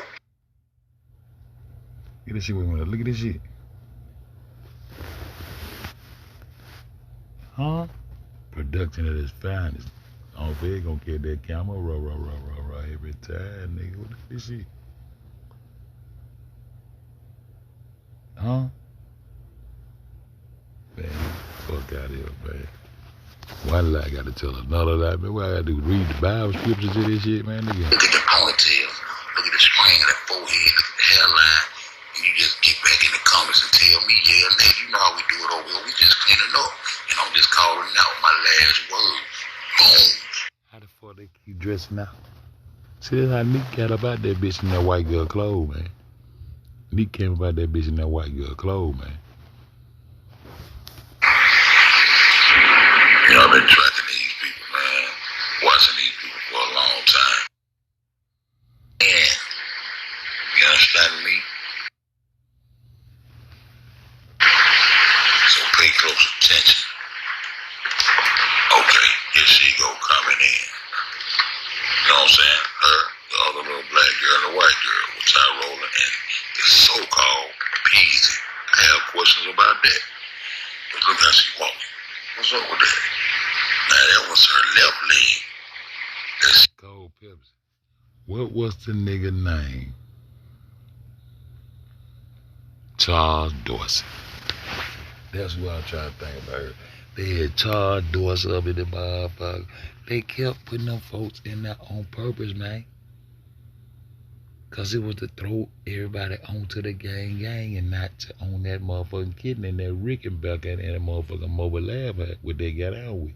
They tried to destroy the mobile lab. Now they done moved back to the same location. But now they don't do laparoscopic surgeries. How the fuck Uncle Fed learn how to say laparoscopic? Man, I learned, man, Kenneka taught me all that shit. Kenneka cried up. Laparoscopic surgery. I had to teach myself how to say that shit. Cause I had to read that shit from the goddamn motor goddamn lab, Institute Mobile Labs. And they said they did laparoscopic surgeries in that motherfucker, kidney transplant, all that shit inside of those mobile labs. My damn Cold Pep. So why they saying that? Now why they denying all the information we looked up right here on live that they watched? Selena Gomez came out and said her doctor was a female in New Jersey. And that's saying she ain't never announced her doctor. Well, you're a damn lie. And I debunk your ass in the dough like King Ra. In the dough, bitch. Fuck. They said that nigga was Charles Dorsey. They said that nigga was Charles Dorsey. They all on risk try to get interviewed. That's why they got so mad when P. Rico came and gave me the interview. But see, P. Rico thought I was a Mason. I said, it's got no pretend. He made it his point to come and let the world know what was going on. I like that. I like that logo. I said, nigga, I don't fuck with that shit. See, he thought I was one of them. And Elijah had him whole thinking I was one of them by that motherfucking Messiah logo that he had put on my shit when I told him to disrespect it, turn it sideways, crack it or something. Cause this globe, God, and gravity, nigga, I do not fuck with that. So that's why they couldn't figure out why I wasn't participating and play with them and all that old bitch ass shit that they were doing. I was propositioned by Chosen King off the top. That's why I know anybody that was rocking and going back and forth with him already part of the fuck shit. Him and Straight Drop got a motherfucking goddamn hangout so goddamn long I can drive all the way to Buffalo, New York with that motherfucker. Huh? Man, I'm trying to tell you what's going on. Problem with, right? Right? Okay, let's check them out. Come on down to food court. You know what I'm talking about? You know, I've been tracking these people, man. Watching these people for a long time. But check out how she walking now. She look pretty cool. White dick. She gonna stop, bag up. Hell, Tyrone didn't even give her a push. Like, bitch, get out the way. White dick. Watch what I'm telling you. Excuse me. Get out the way. Boom. Push. You don't give a fuck. You know what I'm saying? So let's take a closer look. Look at her walking. Now watch her right leg. What would she do? Now she wanna play with that right leg. Now she playing with the why is she bouncing around playing like she was she rehearsing? I don't know what's going on, but she ain't sleuth with it. But somebody can play sleuth with it. And Pigeon told, but you might not know where my mind going with it. Because I told y'all a long time ago that so-called real Kenneka, you can see her skin through those holes in the front of her jeans. And whoever that is playing her part, I think put the jeans on over a pair of gray tights. And that would take me to this young lady right here, or either the one that came in with the big girl wearing the black Adidas, and the one that got the head buff. You know, the other one with the gray tights that sit on the bed behind Dorian, T-Field, whatever you want to call him. Yeah, the one that's walking through the lobby with the wig. You dig? So I think somebody with some great taste don't put those jeans on over their sweats. But that's just my opinion. You know what I'm talking about? But look here. We gonna go to the real parking lot and let you check it out some more. We gonna watch the disabled Kenneka. Man, this is at 432. Look, she's walking normal. Look, she's walking normal. She's walking. She's walking. She's walking. Man, what kind of games these people playing, bro? Huh? See what I'm talking about? And then at 4:35, you'll see her run back. Oh, I'm balling. I got it. I'm gonna get me a check. I'm balling. Man, look at her. And then at 5:08, I'm gonna show you this car that I think Maya, Monifa, and Bree left in. I never seen them leave at 4 o'clock to go to Lenore house. I never seen them leave. Now at 4:34, we need to pay attention. Remember Lenore said they came to her house around that time or some bullshit, how they got crossed up with that bullshit they had left. They supposed to have went by Lenore house. Y'all remember that? See, huh? I said, huh? Y'all remember that? I ain't seen these girls leave and go to that goddamn Lenore house. What everybody at 4:34, bam. Is that your car? Where the donut at? Where the donut at? Where the donut at? These hoes writing this shit as they go. But when they go do the interview,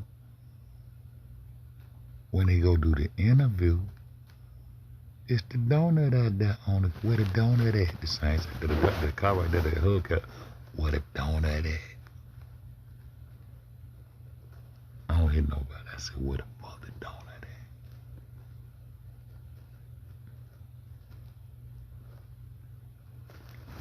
Where the donut at? That front driver's side tire supposed to have a donut on it. Ain't that right, Bree? I ain't gonna drive up and then they bring the car back up there with a donut on the bitch. Huh? Where the donut at? Okay. Reason? I don't know. But check this out, man. The reason, like I told y'all last year, Teresa ain't finna blame those children because the justice is in the pocket change. Mama, let me cut that grass. Because she blamed those children that will take liability off that hotel. She been going to the pocket change since day one. Pocket change. Boom. No good. Lenore got no good. Say what? Put that back up there. Lenore no good. Say where it at? Said 13th floor. Okay. Kenneka gone in 12 minutes. I ran Bree clean up hour 1. 7:29, Bree will clean up hour. Ooh, let's go on. I said, boom. This your boy FED, Flat Earth Discussion, 3G Deception. And this right here is for Irene and Bree. Y'all come on, clean this shit up. What y'all did to that girl between 1:15 and 1:25. And you too, Charlo, clean this shit up. That'll be 12. The original time stamp they gave and stamped with the Surgeon General, it was 12. And we had to just subtract UTC time out that motherfucker. Today I was good. I told her. Who she was with? She was with her people, Maya. Shamaya, yeah. Okay. Maya. She's with Monifa. She's with Maya and Monifa. And Bree. And Bree. Maya, Monifa, Bree, and Kenneka. They was all together. And Kenneka's mother car, correct? Yeah. Everyone's coming. What time did you think Kenneka come around that time too? Kenneka came. She called me, matter of fact. Girl, I'm on my way. No, she called me when she was downstairs. Like we downstairs, how you enter.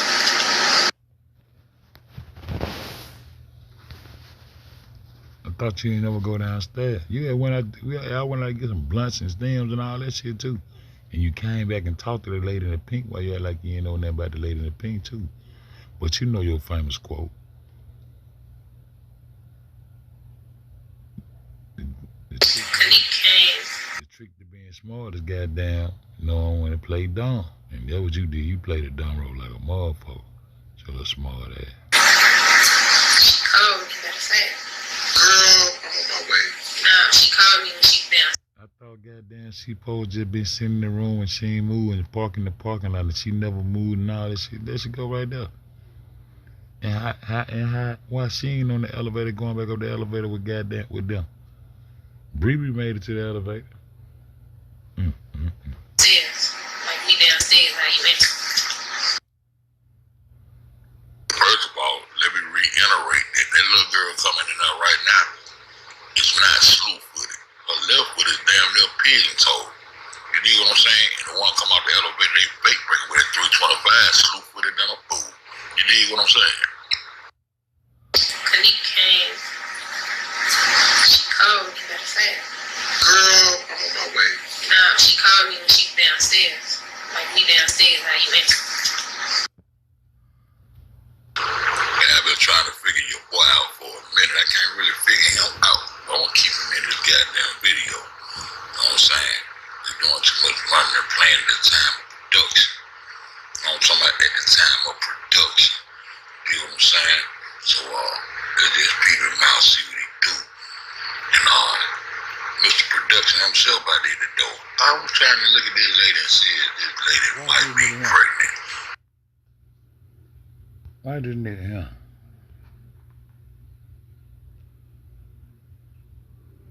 That nigga just remind me so much. That's why I want to know if that lady pregnant or not. I had that question for a reason. He knew it too. He came over here and got down, showed me how that hack. He a hack ass nigga too. Who y'all think he look like? I don't know.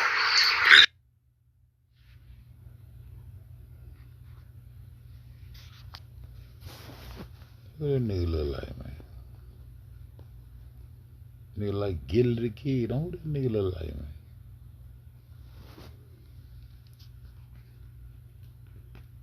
Who the fuck do that nigga look like? Watch this.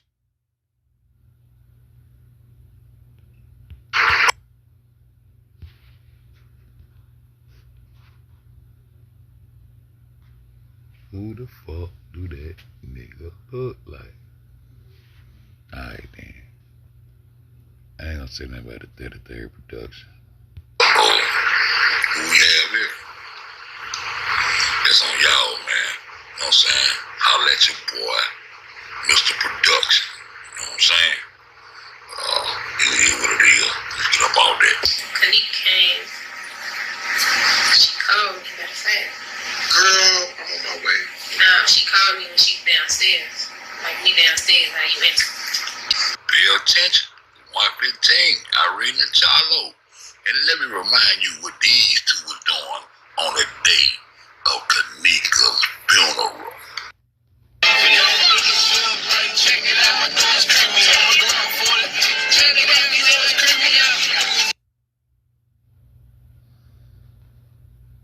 Kenneka came. She called me, matter of fact. Girl, I'm on my way. Nah, she called me when she was downstairs. Like we downstairs, how you enter. It's 119. It was a good time to ask the question. Who doing the filming of them on the elevator and where the hell is Bree going and the party's upstairs? Kenneka came. She called me, matter of fact. Girl, I'm on my way. Nah, she called me when she was downstairs. Like we downstairs, how you enter. I said, boom. Now watch this shit. You see a dude that ran around that corner? That's where Bree went. The dude that keep fucking around with the other security guard. That's the security guard partner. See him throw a hand up. See what I'm talking about? Him and the security guard moving in sequence the whole time. And these two fools right here just come around that corner, same thing. Now he just did his thing around that corner, 122. Look at old boy peep down the hall. Okay. Things looking good. They headed to the kitchen. Okay. Headed on to the kitchen. That's a little mop-up boy right there. You know what I'm saying? They waiting on the other little fella. Y'all finna see. Just pay close attention to this time. Cause Bree Red Irene need to come clean this shit up. And they little sidekick, Charlo. Now you see the little mop, bro. You see the little mop dude there coming on behind. Mr. Important there. You know what I'm saying? What kind of production we got going on? And I want to tell y'all something else. I don't know who this lady is right here, but we gonna goddamn get up under this goddamn disguise right here. Yeah, we want to know who you is. Cause that's a very little cute disguise. Hello. Now you see the little mop, dude there coming on behind. Mr. Important now. I took some goddamn photos of Selena wearing a hat. She looked just like that.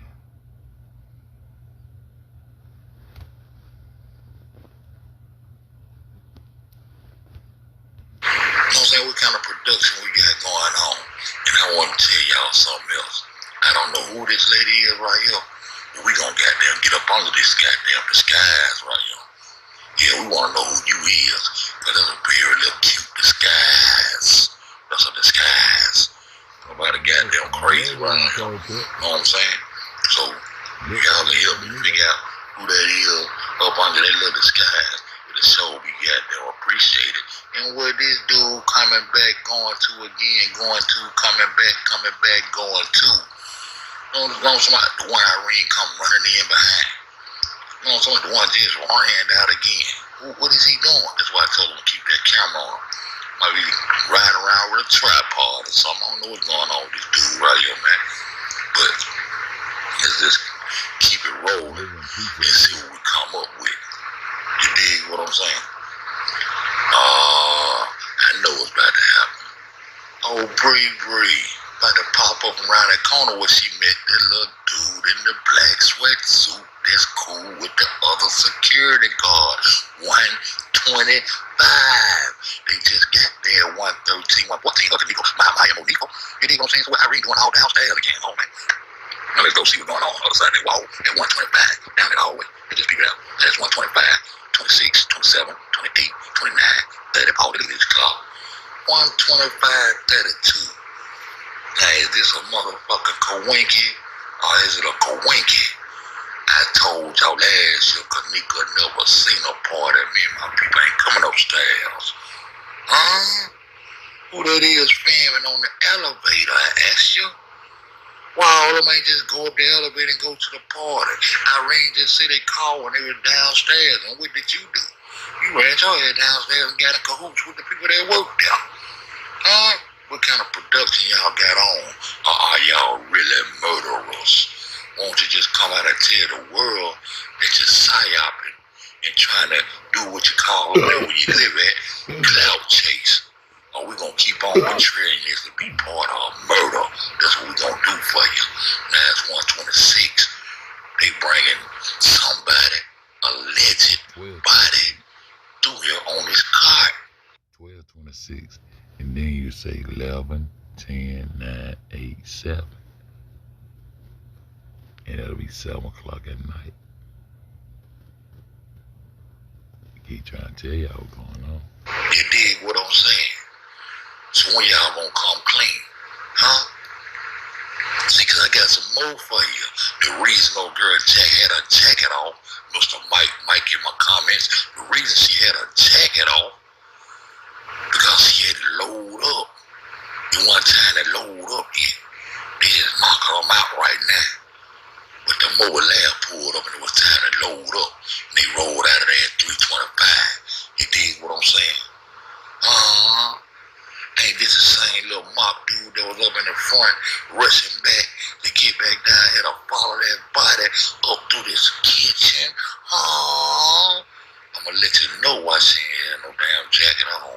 And I want you to get in the comment and tell me what is that on that girl's arm that don't have the jacket on. Huh? Man, look at man, the truth don't need no help. Maybe one day they'll come clean, but until then, I'm gonna bust them up. You know what I'm talking about? Why? I ain't got shit else to do, you feel me? And I say, you know my last words, huh? Give y'all a tournament report. I said, boom. You know what I'm saying? It's your boy FED, Flat Earth Discussion, 3G Deception. Yo, the nigga Fed. Uncle Fed. Hey, this one right here about that goddamn Yu-Gi-Oh shit that was down there September the 9th. Really, I think it was September the 5th through the 9th. But anyway, when I interviewed P. Rico, that's what he said he was. So, P. Rico, that mean you were there. It's time for you to clean this shit up, bro. Everybody. So, I'm just leaving out regionals right now. Scrubbed hella hard. So, as I'm heading home to meet up with my girl and my son, I felt like I might as well give y'all a tournament report. So, yeah, let's begin. Started out by saying that's a little nippy out. I said, pause. Now, this guy right here is leaving the Crown Plaza from the regional tournaments of the motherfucking Yu-Gi-Oh shit. You know what I'm saying? Which P. Rico was there. Look, this is September the 9th. This is September the 9th. Early this morning, about 2 o'clock, it's a little girl missing at this Crown Plaza right here. Concerned friends, where are they? Fire alarms being pulled. Where's going on at? You got a 19-year-old girl that's missing, and we don't see no concern. You see what I'm saying? The streets are clear. You know what I'm talking about? But one thing about it, that P. Rico said he was at this tournament and he didn't see nothing unusual, I guess. You know what I'm talking about? But it's a 19-year-old girl missing that was at this hotel. And this is September the 9th, what we're looking at. You see the Crown Plaza in the back. You will see this guy pass by the DoubleTree. You will see him pass by the Embassy. You know what I'm talking about? And I'm going to goddamn try to get up on that street when he passed by the street just to see what the street name is. But like I said, man, P. Rico clean this shit up, bro. I'm trying to see why no one had any concern about this little girl being missing since 2 o'clock that morning. Y'all went head on with a Yu-Gi-Oh tournament and shit. Did you have a room there? Did you spend the night and kick it? You know what I'm talking about? Real shit, bro. Then your recent video, not about the death, but the video you did with the Hardeman guy. The guy said he wasn't there, and you keep questioning him about things that's going on outside of the room. If he wasn't there, how you going to know about the dice game or what was going on in the room? Or how all the girls left in the car to go take Teresa her car. Someone should have stayed with her and all that shit. How you know all that if you wasn't there? And now y'all work together. So, man, you look at man. This Yu-Gi-Oh shit was on September the 9th. So if you was there September the 9th, bro, that mean you were there. You know what I'm talking about? So let's get some cleaning up going on, man. I don't know what kind of goddamn production going on with this shit, but it's been almost a year, man, and people screaming the same shit.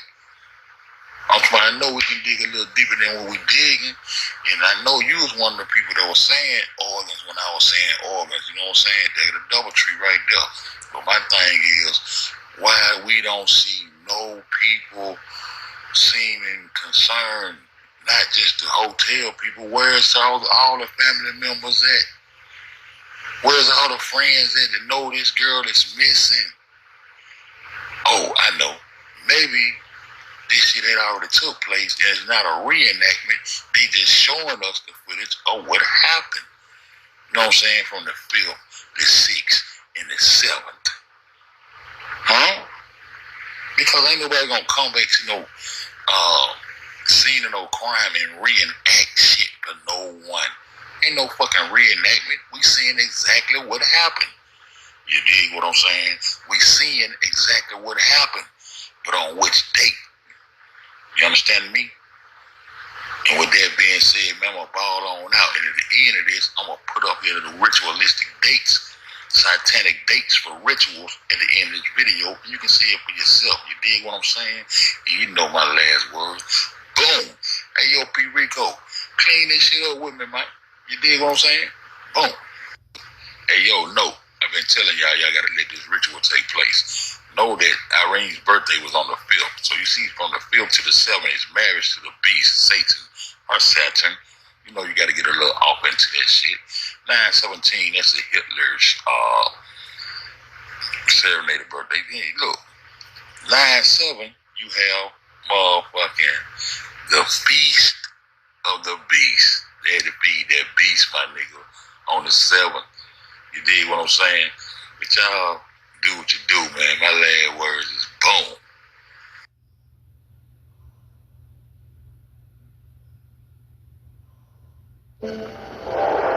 We see it all around us. Destruction. Unrest. Turmoil. Hopelessness. We seek answers to an ever-spiraling world, desperate to make sense of what's happening around us. We ask ourselves, ourselves what could possibly be next. But in the midst of chaos, there is hope. Prophecies in the Bible promise a better life, filled with peace for today and hope for tomorrow. Join us for a Bible seminar to decipher these prophecies. You'll learn what they mean for your world, giving yourself a foundation of peace. Forecasting Hope, Prophecies of the Second Coming. Discover the answers to what's next.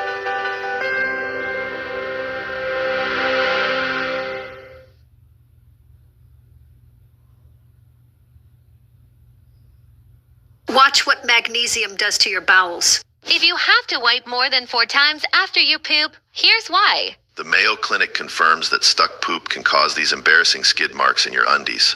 You see, when stuck poop causes a traffic jam in your colon, your bowels become too full. And as the pressure builds up, liquefied stool leaks around the stuck hard poop and stains your underwear. So how can you clear out all that stuck poop so that you don't have to worry about skid marks anymore? Well, do this to clear out stuck poop fast. Fiber helps you poop, right?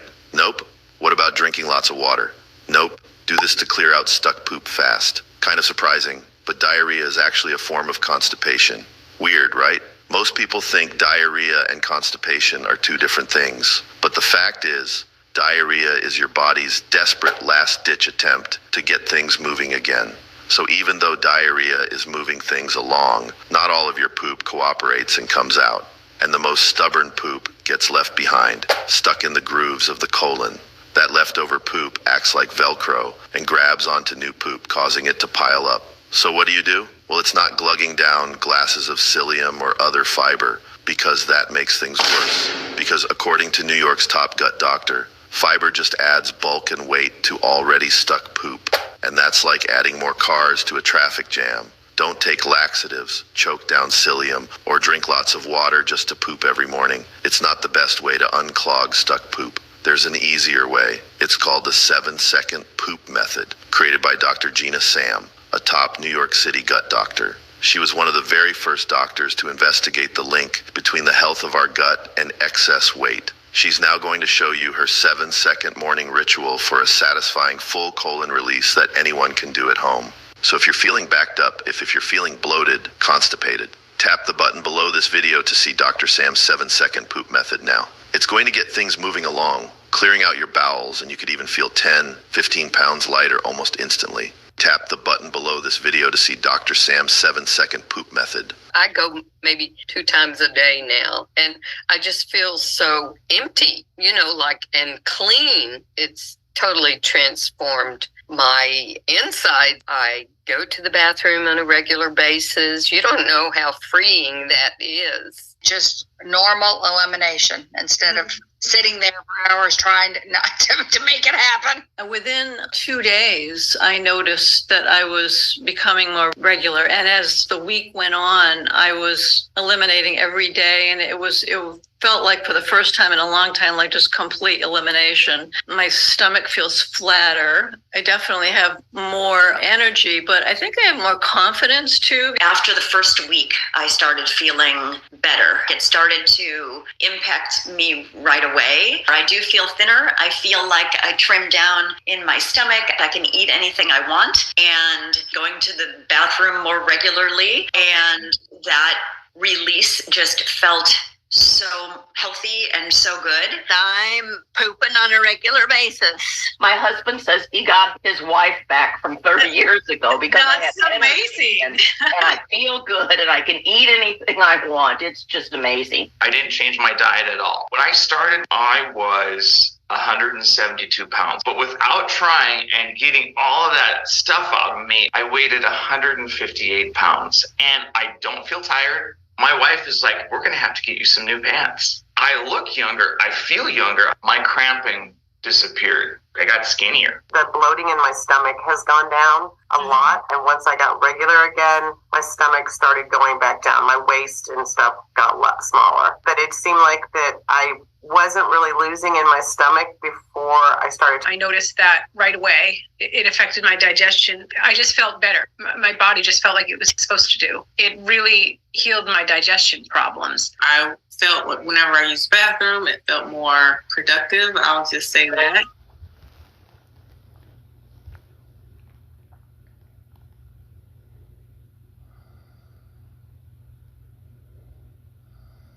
war.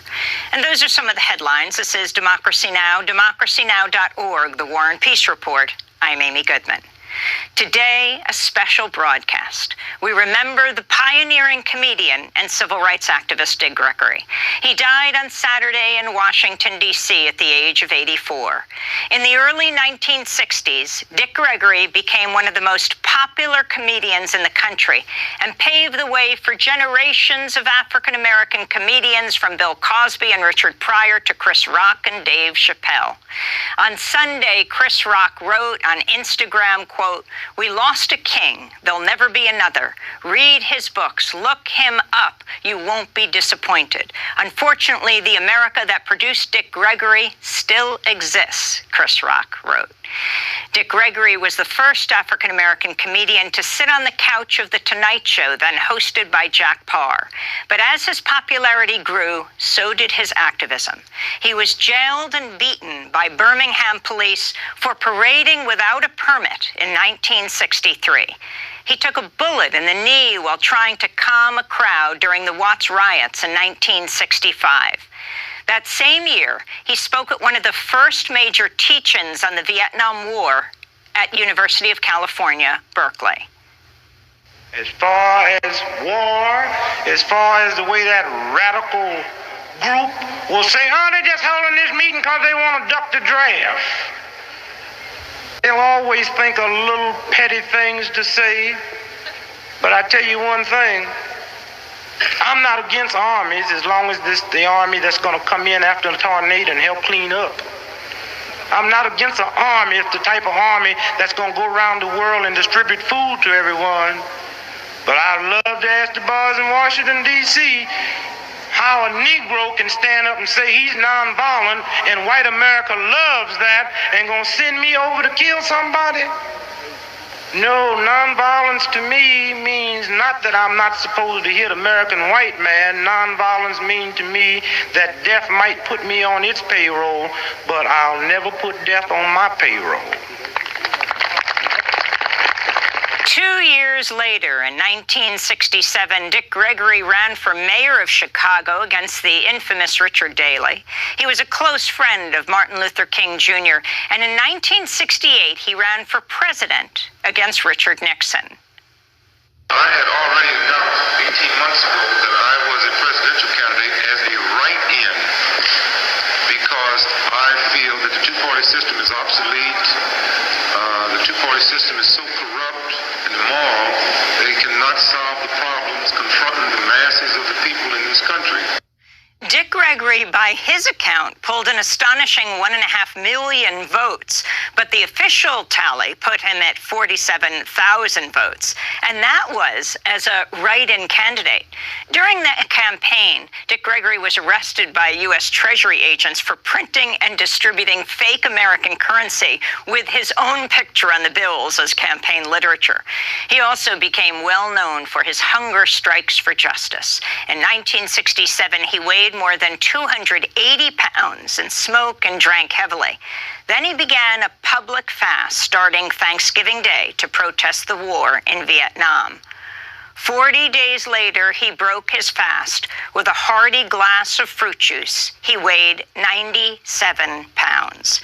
In the summer of 1968, he fasted for 45 days as a show of solidarity with Native Americans. The following summer, he did another 45 days of fast in protest of de facto segregation in the Chicago public schools. In 1970, Gregory went 81 days to bring attention to the narcotics problem in America. Beginning in 1971, he went nearly 3 years without solid food, again to protest the war. During that stretch, he ran 900 miles from Chicago to Washington, D.C. During the Iran hostage crisis, Dick Gregory traveled to Tehran in an effort to free the hostages, and he traveled to the north of Ireland to advise hunger-striking IRA prisoners. In his campaign against hunger, he traveled to Ethiopia more than 10 times. More recently, his face appeared in newspapers across the country for his community action approach to investigate allegations behind the CIA's connection with drugs in the African American community. He camped out in dealer-ridden public parks and rallied community leaders to shut down head shops. He protested at CIA headquarters and was arrested. Throughout his life, Dick Gregory has been a target of FBI and police surveillance, and he was virtually banned from the entertainment arena for his political activism. When we come back from break, we'll hear from Dick Gregory in his own words. Again, Dick Gregory died at the age of 84 in Washington, D.C. Stay with us. Democracy Now!, democracynow.org, The War and Peace Report. I'm Amy Goodman. As we continue our special remembrance of the life of the legendary comedian and civil rights activist Dick Gregory. He died Saturday at the age of 84 in Washington, D.C. I spoke to Dick Gregory many times. We're going to go back, though, first to 2002, when we were in our Firehouse Studios in downtown Manhattan. You know, when you think about what happened on September the 11th of last year, the number one problem confronting America, if there's never another act of terrorism, if this country stays as frightened as it is, it cannot survive. I mean, I never understood what Roosevelt meant when he said nothing to fear but fear itself. I've been married 43 years, and the biggest problem I had with my wife, Lillian, when I first got married, is scared. She couldn't handle debt. When we gonna pay Sears and Roebuck? You act like we got some money. We don't have no money. And when I get me some money, Sears and Roebuck now my first priority. Well, look, Sears knew I wasn't gonna pay for that stuff when I got it. On the back of the application, they said, "Who's gonna pay for this?" I said, "Your mama." About 2 weeks later, I walk in the house, and she's like losing her. They did it. Yes, baby, what's wrong? They did it. Here it is. Final notice. I looked at it. Final notice. Thank God we won't be hearing from them no more. You know, you don't have to worry. Listen, I have a brother that's so worried. He called me the other day. He said, "They're about to repossess my car. What must I do?" Don't park in front of the house. It's just simple. Don't worry. And for those of you out there, those bill collectors, look, I don't know how many of you are aware of the fact that 60% of those bill collectors that call you, they are prison inmates. I mean, I had a triple serial killer call me the other day to embarrass me because I'm late paying Neiman Marcus. I say, "Punk, you come get the money. You leave the jail and come get the money."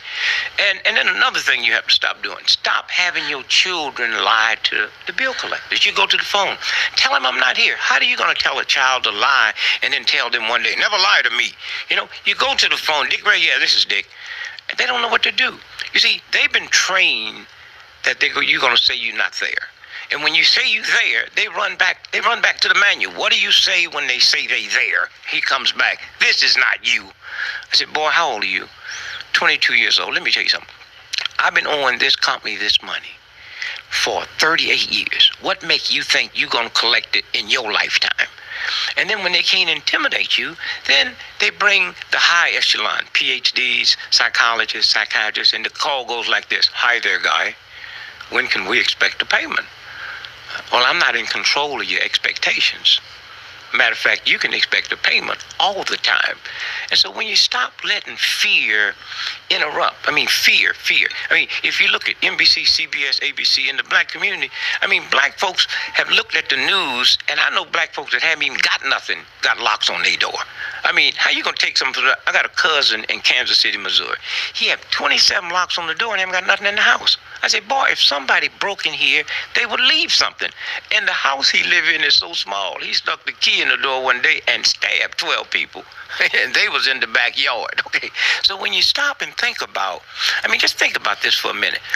I keep asking the black community, what do you mean by black on black crime? And that's why I tell white folks, you got to listen to black folks. Sometimes they be saying stuff that sound good, but they be talking about y'all. For instance, black on black crime. Ask anybody in black community, say, "Oh, we tired of black folk killing black folks." Now, they didn't say they was tired of black folk killing.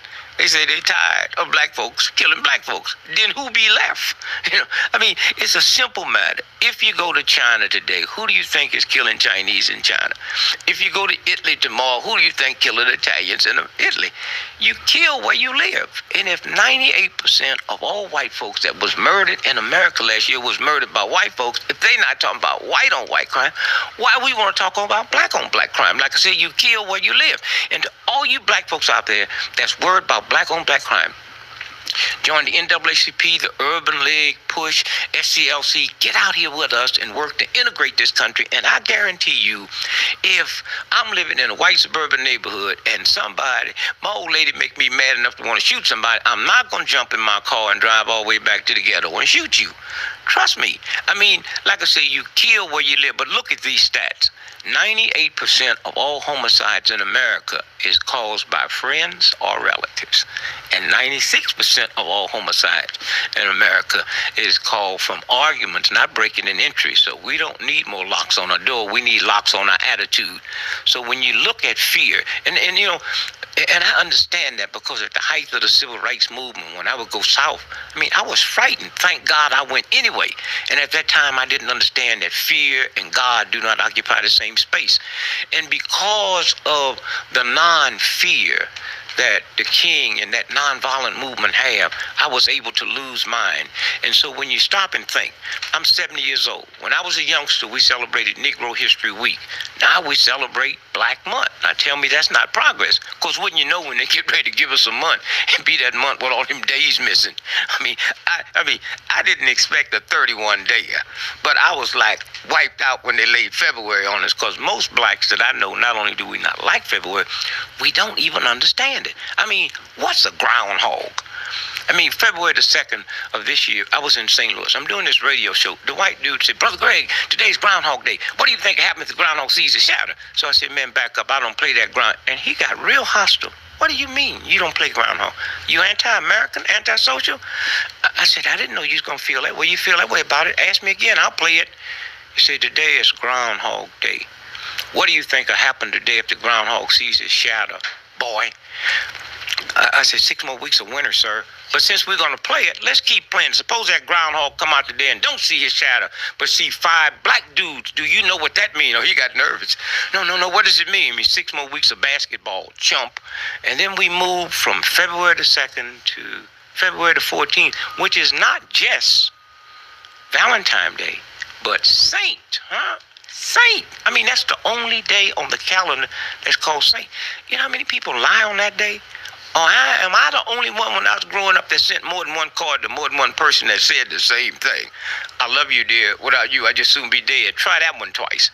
And you know, when you talk about blacks, the progress we've made, and let me just say this, never before in the history of this planet had anybody made the progress that African Americans have made in America, in spite of black folks and white folks being in a state of denial, lying to one another, not talking about it, but the progress. Now the next move is entrepreneurship, and I would say to black folks, probably the fastest, most economical way to get into business, I would do black greeting cards.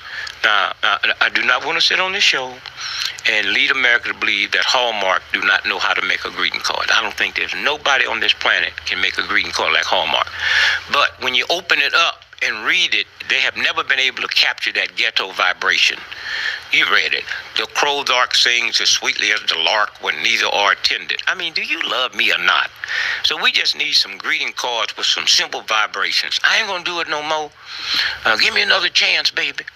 I know what you're thinking, but she hit on me first. So when you stop and think about, you know, fear.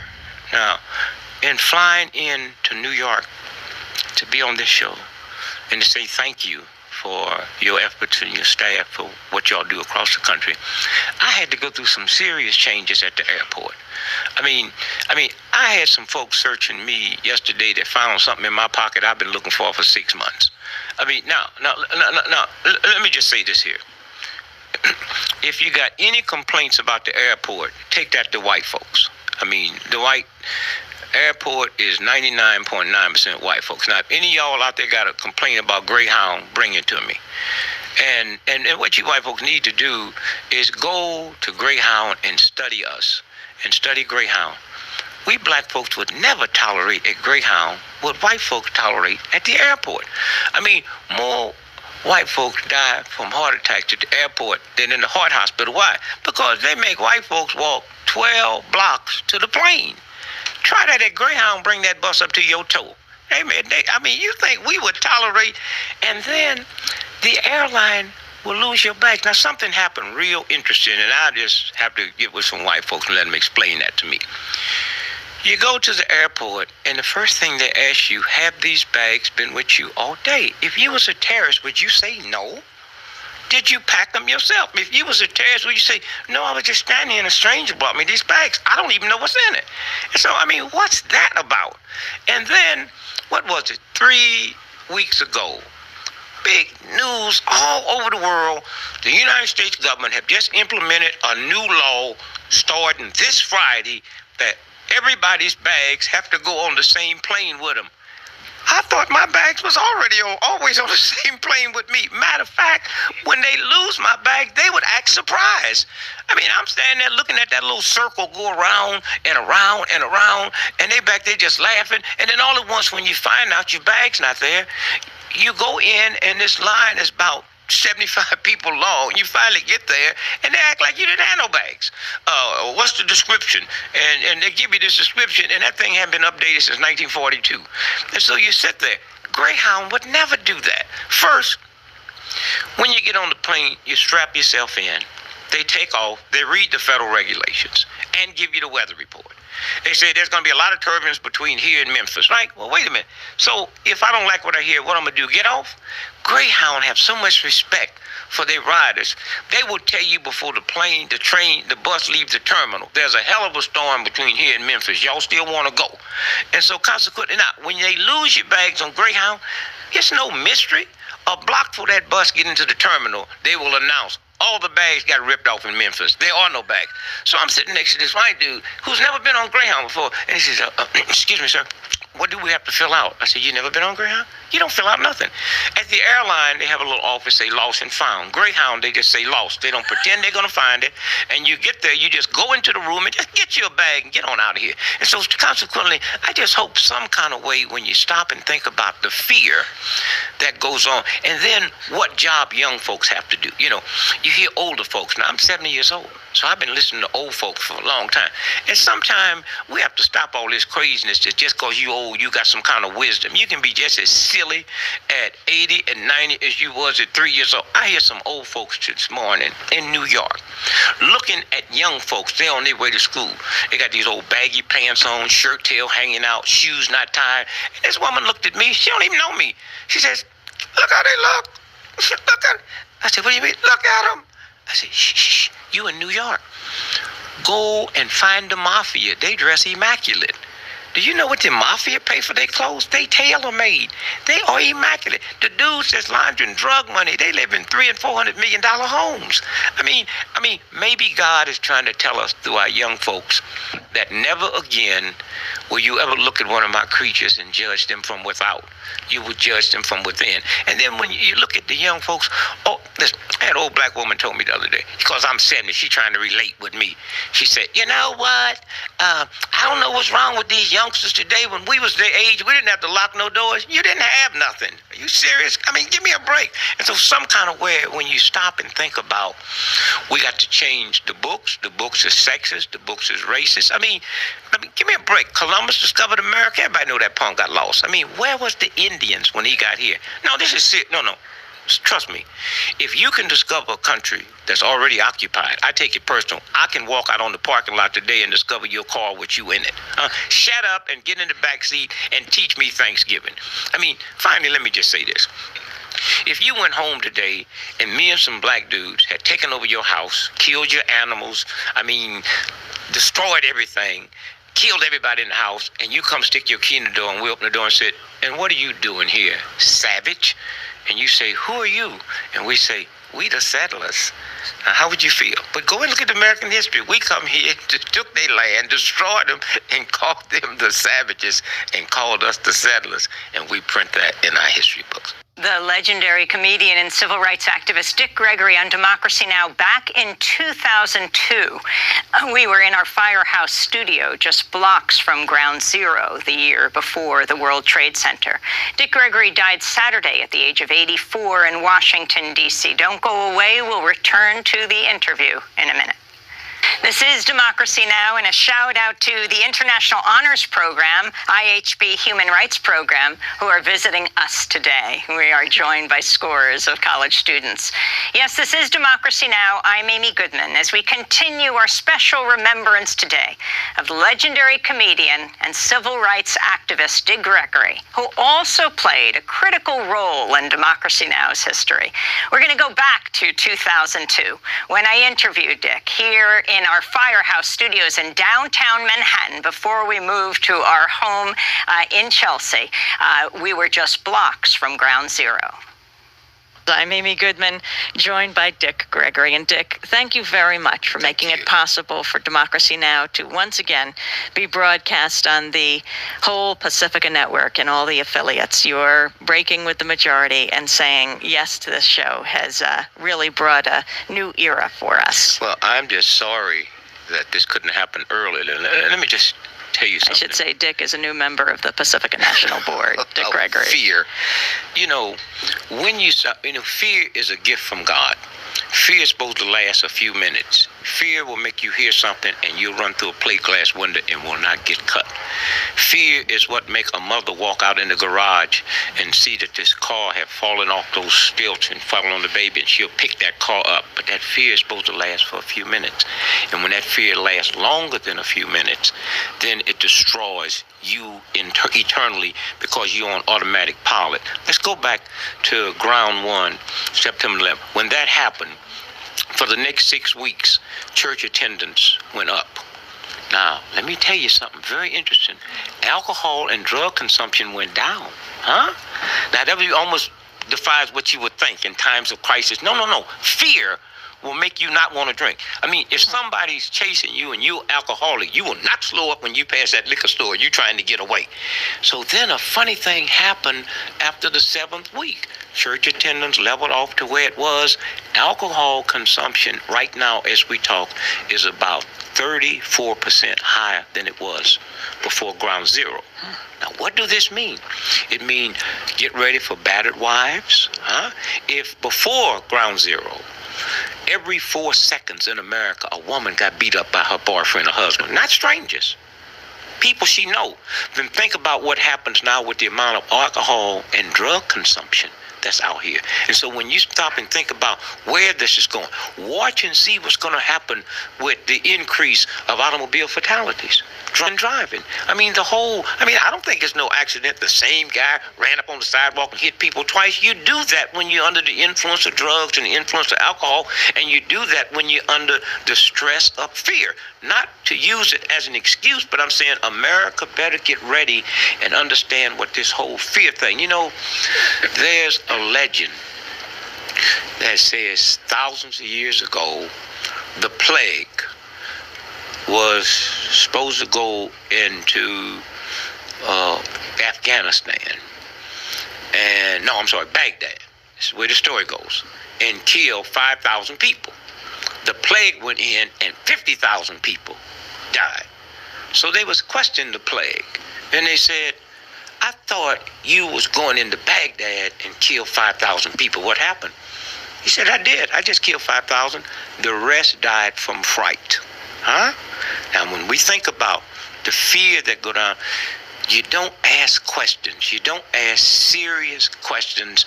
You're listening to Democracy Now! Resistance Radio. I'm Amy Goodman. Our guest for this hour is Dick Gregory. Dick, you have been out there for many decades. You said you're 70 years old now? 70, yes. 70 years old. You first started doing comedy. I started doing comedy in 1957. At the time, I didn't know that black comedians were not permitted to work white nightclubs. And I started off in Chicago. Well, actually in the military. I was in the Army. And And I was just so outraged about what went on in the military. But I could get away with a lot of stuff because I was the third fastest half mile in the nation when I went into the military. So, but I have hammer toes, so my military records say no extensive use of lower extremities. Means I could never go to battle. I could never train, just run. Okay, and so one day the colonel called me in and said, "You really created a stir on this campus, and so we either gonna put you in jail or you have to be the funniest cat that exists." And said, "So I'm gonna give you till tomorrow. So I want you to go down to the PX, and tonight you get on the talent show, or you going to jail." And I did, and I won. You don't have to be too funny or too smart to win a talent show in the military. They depressed, they ain't got nothing to do. And so I won with little corny jokes, sir. I just got arrested this morning. I was impersonating an officer. I slept at 12 noon. Oh, they just fall all out. Give me a break, right? So then I won the 5th Army District Division. Then I kept winning, and I ended up here in New Jersey at the All Army. And the winner got to go on the Ed Sullivan Show. I won, but I didn't get it because I was too political. How'd I know I won? Because all the comics came up and told me, "Wow, man, we never heard nothing like this." It was a blessing from God because I knew nothing about show business. I'm just a little punk in the Army, and just being funny in the Army, it's like being a doctor in the Army. So what? I mean, you can chop up people, kill them, and they don't mouth practice in the Army. And so consequently, I didn't get on the Ed Sullivan Show. Had I made it on the Ed Sullivan Show, I would not be here today, because nobody could have told me that I wasn't good, that I wasn't funny. The fact that I didn't make it on the Ed Sullivan Show, I got out of the Army, I went to Chicago, I went into a black nightclub for the first time in my life. I mean, I'd never been black because I was a strict athlete on myself. Never had a drink, never stayed up late. I just lived and slept running track. I was the first black in the history of America to win a long distance state cross country at a time when even black folks was convinced that genetically we could just run the dashes. I won the Missouri State Mile Championship. I won the Missouri Cross Country Championship. I ran the fastest time in America, almost to the high school world record, and didn't get credit because I was at all Negro meet. So at that point, I hooked up with the NAACP, and we led demonstrations about the school system, overcrowded conditions. And in the process of that, they integrated, when they found out what my protest was about, they integrated cross country that September, and I became the first black in the history of America to win a state cross-country championship. My younger brother came through 5 years behind me and set the world's record in the high school mile, Ron Gregory, and got credit for it. So don't think what you do today don't affect people that's coming behind you. Now, I go to Chicago, I go into this nightclub, and I hear this black comic. Wow, I went off. Jesus Christ. I mean, that's as close as you could come to pimping and not get arrested.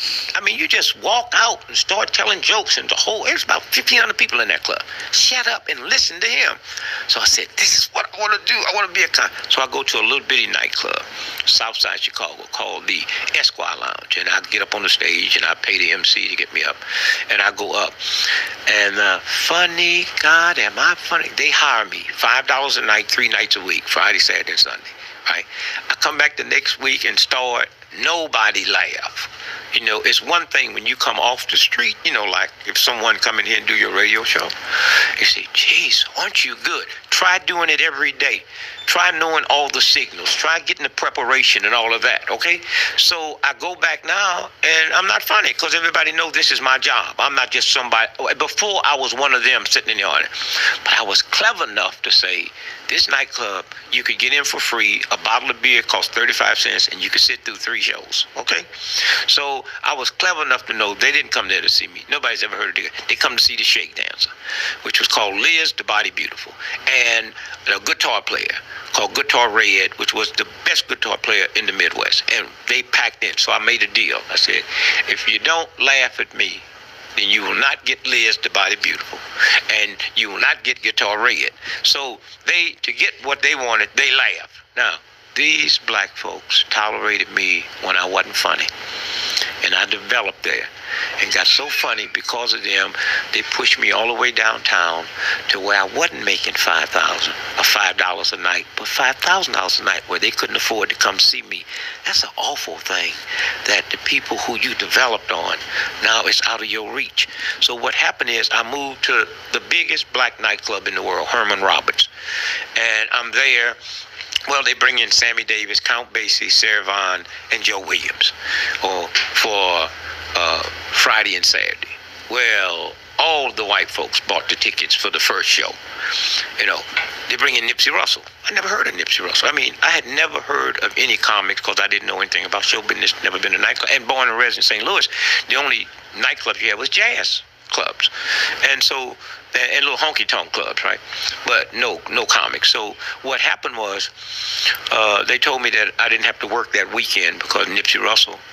And thank God I had enough courage to stand up and say to the people that ran the club for Herman, then you get Nipsey to stay here for the rest of the year. I mean, I've been the house comic, and now when you bring in the best show in town and everybody is gonna be here, then I don't get showcased. And so he said, okay, wait, ho, don't quit. You MC the show, but remember now, Nipsey's the comic. And an old black dude told me, he said, Dick, let me tell you something. If you got 2 hours to be funny, or you got 2 seconds, use that 2 seconds like you would too. And I did. And Hugh Hefner and Victor Lounge. Victor Lounge ran the Playboy clubs for Hugh Hefner. I used to call them Leopold and Loeb. The two of them. They were geniuses. And so they saw me. I didn't know. And one day, Irwin Corey was at the Playboy Club, and he refused to work 7 days. And so because they saw me, they brought me in for the one day for $50. I didn't know there was that much money in the world. $50 for one night, and I added that up times 7. Now, I wasn't too familiar with downtown Chicago because the whole time I never had no money. I had no reason to go downtown. I had no reason to go to nightclubs downtown. And so now I'm going to the Playboy Club. I get on the bus. It's a blizzard. I had to be there at 8 o'clock. I get off at the wrong stop, and I'm running to get there because this whole cliche of black folks, can never be on time. I don't trust black folks now that's on time. Queen Elizabeth ain't on time. I mean, why you got to be on time? What's that about? That's a game they play. The military function on time because they want you to kill somebody or be willing to be killed. And so consequently what happened is I'm running to get there, and I see about 8 blocks away this huge sign that says Playboy nightclub. And I start running. I'm slipping in the snow. I finally get there. And I said, Dick Gray, where am I? They say, the Caramel Room, 2nd floor. Now, I don't know that they found out that this room had been rented out that night. So there's no Playboy customers there. It's been rented out. People with the key, but it's a frozen food convention from the South. And this day room. Now, I didn't know this. Victor Lounge is standing on the steps to tell me that I don't have to work. You don't have to work and you get $50. I'm in such a mental state of trying to get there. I didn't even hear him. I didn't know who he was. I pushed him out the way, ran to the Carmel Room, walked up on the stage at 8 o'clock, and at 12 midnight, I was still there. At 12:30, Hefner got out of bed and came over. And that's how it happened. Dick Gregory telling us, the very little beginning of his life story. We actually only have a few minutes, and I do want to have you back, but I want to ask you how you went from the comedy clubs to fasting against the war in Vietnam, fighting segregation. I guess I went to Southern Illinois University down in Carbondale, and there was no more racist institution on the planet than there when I went there in 1952. Now, I'm not saying that there weren't more racist, but black folk couldn't get in. And so when I got there, I'm born in 1932, I go to college in 1952, 20 years old. As racist as that school was, it was the first time I've been around white folks, I come out of St. Louis, that I didn't have to call Mr. or Mrs. You even said Mr. and Mrs. to little children. It was the first time I've been around white folks that had to call me by my name. I mean, in St. Louis, they call you boy, coon, hey, you, come here, jabbo. And so I'm with white folks that have to call me Dick Gregory. And I'm with white folks I can call Betty or Mary and don't have to say Mister. And I heard the president on freshman orientation day. It's the first time I'd ever been somewhere where a powerful white man is talking to me from a friendly standpoint. The only powerful people I see, it was white, was the storekeepers that was ripping us off and selling us bad food and short weight, or the cops or the people in authority. And I heard Dwight Morris say, I don't care what kind of grades you make, can be straight A's, you can be a perfect student. If you don't understand God, you'll fail you. And I walked out of that a changed person. Black women couldn't live on the dormitory. Black fraternities and sororities couldn't live, and we changed it. We organized and busted that school. And I can sit here today and say SIU was the first school, major school, that had a black athletic director. Gail says it was the first major school that had a black vice president. As we sit here now, the president of the whole systems are black, and SIU have 16% black folks. That's the seed that was planted. So when Martin Luther King and them called and said, come south, the only thing that changed for me was at SIU, I wasn't afraid. I said, boom. It's your boy, FED, Black Earth Discussion, 3GD, 3G Deception. That nigga fed, fed. Now, Granddad, check this out. Cassandra, Bun Tree, you know, car song was knocking y'all all of this shit. Time you to come clean your shit up too. You know, we ran you all the way back to Sandra Bland. You dig what I'm saying? But we gonna peep this time. We gonna peep this time out on this motherfucking surveillance footage released from Rosemont Police Department to the motherfucking news. And you are the goddamn editor. Look at the time. Y'all slip there, I'll bring it back, but you don't worry about it. It is a Rosemont, edited by Cassandra Bontree. Now this old photo, old video footage of Sandra Bland. Why does it get so small here when Cassandra hit the scene? You know what I'm talking about? You see, we're met. 14th floor, they known for Sayabin and shit. This girl got a whole team with her. You see her? This is her. What the fuck wrong with y'all? Dude finna hop out. Look, two of them. Look, two niggas hopping out. Two niggas hopping out. Why? Y'all don't see that though, right? Right there, that big. Okay, look, we finna show them what he had in the kitchen. Keep it on now. I'm finna point. Bitch, I told you, look, when I said she stumbled, bitch, somebody helped her up. Look at the girl. That bitch got a long ponytail in her fucking head. I swear to God, and it's a nigga bending down, but she walking like the girl coming past. Look, y'all, look at the nigga. Share my shit, cause y'all ain't even pay attention to this. Share my shit, y'all. The shit just so spooky. Look how dude finna hop out. My name right there. Look at this man. What a bitch. Boom. Y'all don't pay attention to a lot of things. Like this girl right here, who's the fingernail girl we call fingernail, point at the shadows. Yeah, she worked for that AGB company. Go check my videos, AGB Security. Same place that I work for. And I got a little bird in my ear about a whole lot more that work for AGB. And you know AASI Security is the real security. The security is UN motherfucking trap. With these two little people in front trying to walk a little too fast, so I stopped to let them know y'all ain't getting past. Y'all ain't getting past. And the rest of them coming in is part of the rest of the motherfucking production crew. There's plenty of productions and editors and cameras running around here, but you gonna clean it up today, Miss Bunny Treat. You know what I'm talking about? And for everybody in my comments, man, that can't catch the whoop, that don't know nothing about the 11th floor, man, y'all need to catch up, man. It's going on here. You dig? Now, if you missed it, I'm gonna show it to you again. Watch the time. Yeah, Cassandra, you fuck right and slipped up again. Clean up aisle 7. Biatch. You dig? And the truth don't need no help. It don't bend, break, not fold. You know what I'm talking about? All we gonna do is support the truth, stand up behind the truth. You know what I'm talking about? And we as a people, we gonna get together and make it do what it do. You know what I'm talking about? So till I come back, man, y'all keep this shit motherfucking flat. And y'all know my last word is boom.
The Honorable Chief Justice and Associate Justices of the Supreme Court of North Carolina.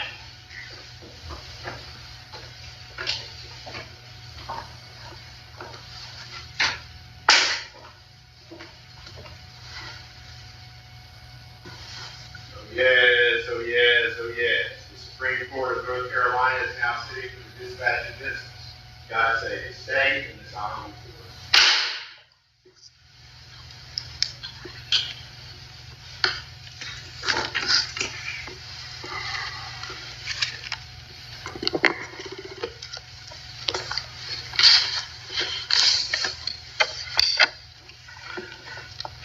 Good morning. First case is Sanders versus NCDOT, and we'll hear from the appellant. May it please the court, I am Howard Rhodes of the Banks Law Firm for the Department of Transportation, and I will reserve 5 minutes for rebuttal. The plaintiff in this inverse condemnation case was paid just compensation for all damages to his property and is entitled to nothing more. The plaintiff knew about, but did not raise MAP Act damages caused in 1992 and 2006 on his property in 2 prior condemnations. He did not raise those damages. Instead, he chose to negotiate for and accept just compensation based on an unencumbered fee simple value of his entire tract at the appreciated fair market value in place in 2010. His current claim, filed nearly 8 years after he accepted just compensation, is barred by statute, barred by res judicata, and barred by our state's common law. The Court of Appeals in this case held correctly that plaintiff lacks standing to assert his claim on most, but not all, of the acreage associated with the MAP Act damages in 1992 and 2006. The Court of Appeals erred, however, by misinterpreting our state's inverse condemnation statute, Chapter 136-111, and our state's doctrine of res judicata to permit a claim under these circumstances. Put simply, when DOT files a condemnation taking interests on a tract of land, the landowner must raise any and all claims for damages to that tract existing at the time. Here, plaintiff knew about damages caused by the 1992 map when DOT filed a condemnation on the property in 2002. Plaintiff wrote DOT a letter in March 2004, several months before agreeing to a consent judgment in that 2002 condemnation, pointing out those MAP Act damages and asking DOT to accelerate its acquisition on his property for the Fayetteville Outer Loop, the very project for which DOT had recorded the 1992 corridor map. When DOT amended and re-recorded the corridor, I said, boom, this your boy FED, Flat Earth Discussion, 3GD, 3G Conception, you know, fed, unfed, nah, on the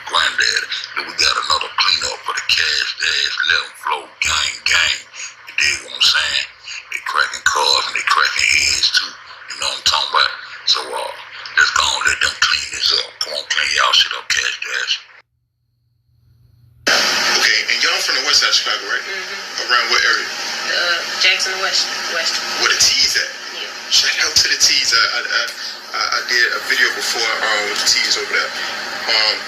Okay, so y'all okay, it's 2 in the morning. Everyone's coming.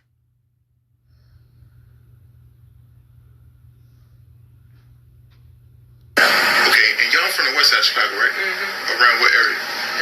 Jackson West.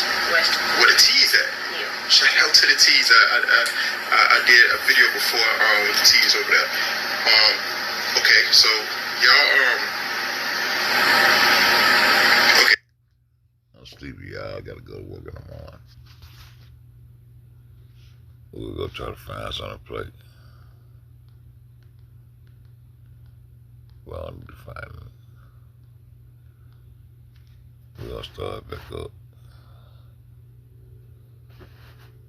I just wanted to watch them camp videos. It was Terry Booker, his wife, I remember. She was tied to some Coleman, all of her family. I said, "Bam."